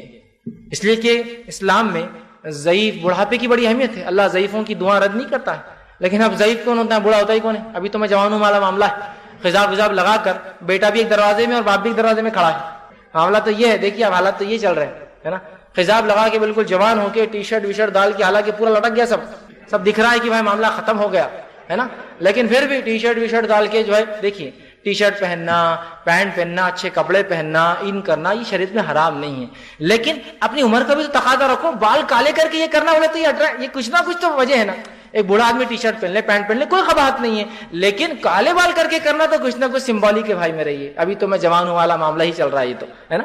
اور پھر معاملہ وہی بوڑھا کو ہونے کو تیاری نہیں، اور سب جوان ہوتے، جوان رہتے، جوان مر جاتے اس امت کے اندر. ٹھیک ہے. تو بہرحال خضاب درست نہیں ہے. صحیح مسلم کی روایت ہے آپ صلی اللہ علیہ وسلم نے ابوبکر صدیق رضی اللہ عنہ کے والد کو دیکھا، ان کے بال سفید تھے، تو کہا کہ ان کے بالوں کو رنگو لیکن سیاہ کالے سے بچنا. ورنہ لوگ حدیث کے جملہ لیتے بالوں کو رنگو، حدیث میں میاں اس لیے میں رنگ رہا ہوں. ٹھیک. اور کمپنیوں کو معلوم مسلمان بالوں کو رنگتے نہیں، تو کیا کالی مہندی. یہ کون سی مہندی؟ کالی مہندی. مہندی لال ہوتی ہے نا، کالی مہندی کی دکھتی ہے کیا آپ کو؟ اب تھوڑی دیر میں نکالیں گے ہری مہندی، لال مہندی، پیلی مہندی، ودی مہندی، وہ سب لگاؤ. پھر مہندی صرف لال ہوتی ہے، یاد رکھیں. لال میں آپ کو جڑی بوٹی ملا کے کلر چینج کر سکتے ہیں. حدیث میں آتا ہے کہ جڑی بوٹی ایک آتی تھی اس زمانے میں جو صحابہ ملا کے اس کو ڈارک کر دیتے تھے، وہ ایک الگ چیز ہے، لیکن وہ مہندی ہوتی تھی. ٹھیک. تو کالی نہیں ہوتی مہندی کبھی. ٹھیک. اسی طرح پانچویں چیز جو ہے، چھٹی چیز جو ہے نقلی بال لگانا. نقلی بال لگانا بھی حج کتنا نام ہے، ویگ ہے نا. اور یہ بھی اسی کی علامات ہے کہ میں کسی کی تو سماج میں اسٹیٹس کے لیے ایک چیز ہے ہمارے پاس. تھوڑا سا جو لوگ جن کو اللہ نے بال نہیں دیے سر پر، احساس کمتری سے ذرا باہر نکلیے آپ. احساس کمتری، میرے بال یہاں سے کم ہو رہے، اب میں گھر سے باہر کم نکل رہا ہوں کہ تو میرے بال جا رہے ہیں. میرے بال جانے سے میرا جس کو میں اعتماد کم ہوتا جا رہا ہے، میرا لوگوں میں اٹھنا بیٹھنا ذرا فلاں ہو رہا ہے، مجھے اس میں یہ ہو رہا ہے اس میں. ارے کیا اللہ کی نعمت ہے، بال ہے اور نہیں ہے، اتنا ہی سمپل ہے.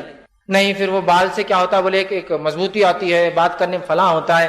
اللہ دے دے تو سب کچھ ہے، نہیں دے تو کوئی مسئلہ نہیں، اس میں مضبوطی لائیے. پھر احساس کمتری میں مت رہیے ان چیزوں کے معاملے میں. احساس کمتری ہوتی ہے تو پھر نقلی بالوں کا چکر اور تمام چیزیں چالو ہوتی ہے. نقلی بال لگانا شریعت میں حرام ہے. کس درجے حرام ہے؟ آئیے حدیث سے سنیے. صحیح مسلم کی روایت ہے، ایک عورت نے اپنی بیٹی کے بالوں کے بارے میں رسول اللہ سوال کیا. کس کے بارے میں؟ بیٹی کے. اور کہا اللہ کے رسول میری بیٹی کو بیماری ہو گئی تھی، جب وہ بیماری سے شفایاب ہوئی اس کے بال جھڑ گئے، اس کے بال نکل گئے. کس کے بال نکلے؟ ایک عورت کے. ایک عورت کے لیے بال اس کی زینت اور خوبصورتی، اس کے بال چلے گئے بیچاری کے. تو کہا اللہ کے رسول میری بیٹی کے بال پورے جھڑ گئے ہیں، کیا میں مصنوعی بال ویگ لگا لوں تاکہ میری بیٹی کو رشتے آئیں گے، شادی کا معاملہ ہے، ڈپلیکیٹ ہیئرز لگا لوں؟ دیکھیے کتنی مجبور ہوں گی نا وہ ماں اپنی بیٹی کے لیے جس کی بال ہی نہ ہو. آج تو معاملہ اتنی چیزوں پہ لوگ رشتہ توڑ دیتے، چھوٹے بالوں پر، اس کو بیچاری کو تو بال نہیں. اب سنیے رسول اللہ جواب کیا دیتے ہیں. آپ نے فرمایا اصلی بالوں کے ساتھ دوسرے بال لگانے والی اور لگوانے والی عورتوں پر اللہ نے لعنت کی ہے، میں تجھے اجازت نہیں دے سکتا. ویسا رہنا اچھا اس کا ٹکلا. تو مردوں کیسی اجازت دی جائیں گی جب عورت کے لیے تو بال زینت ہے، اس کے لیے نہیں. لیکن نقلی بال لگائے جا رہے ہیں اور پتہ نہیں کیا کیا اس کے لیے لوگ عمل کر رہے ہیں. اللہ رحم کرے. بہرحال اس سے ہم جو ہے حفاظت کریں اپنے آپ کی. ٹھیک. اسی طرح جو ہے نویں کیٹیگری جو میں نے باندھی تھی وہ یہ ہے زبان اور کان کا غلط استعمال. ٹھیک, اس میں سب سے پہلی چیز جو ہے جھوٹ کا بولنا. زبان کے استعمال میں انسان جو سب سے پہلا کام جو غلط کرتا ہے وہ جھوٹ بولنا ہے, اور جھوٹ میں جھوٹی قسم, جھوٹ میں ہنسانے کے لیے جھوٹ بولنا, جھوٹی گواہی دینا اور تمام قسم کے جھوٹ بہرحال شامل ہے. یہ سخت گناہ ہے, لیکن آج ہم جھوٹ کو عام طور سے بولتے ہیں. دوسری چیز جو اس کے اندر زبان اور کان کے غلط استعمال میں وہ یہ ہے غیبت کا کرنا. غیبت کوئی ایسی بات جو آپ کی بھائی موجود ہو لیکن آپ اس کے پیٹھ پیچھے کہیں, جو اگر سامنے کہتے تو اسے برا لگتا, اسے غیبت کہتے ہیں. یاد رکھیے, اگر اس میں بات ہے اور آپ کہہ رہے تو غیبت ہے, اگر بات نہیں ہے اور آپ کہہ رہے تو بہتان ہے, اور اگر آپ وہ بات اس لیے دوسرے کے سامنے کہہ رہے کہ دونوں میں لڑائی ہو جائے اس کو چغلی کہتے ہیں عربی زبان میں.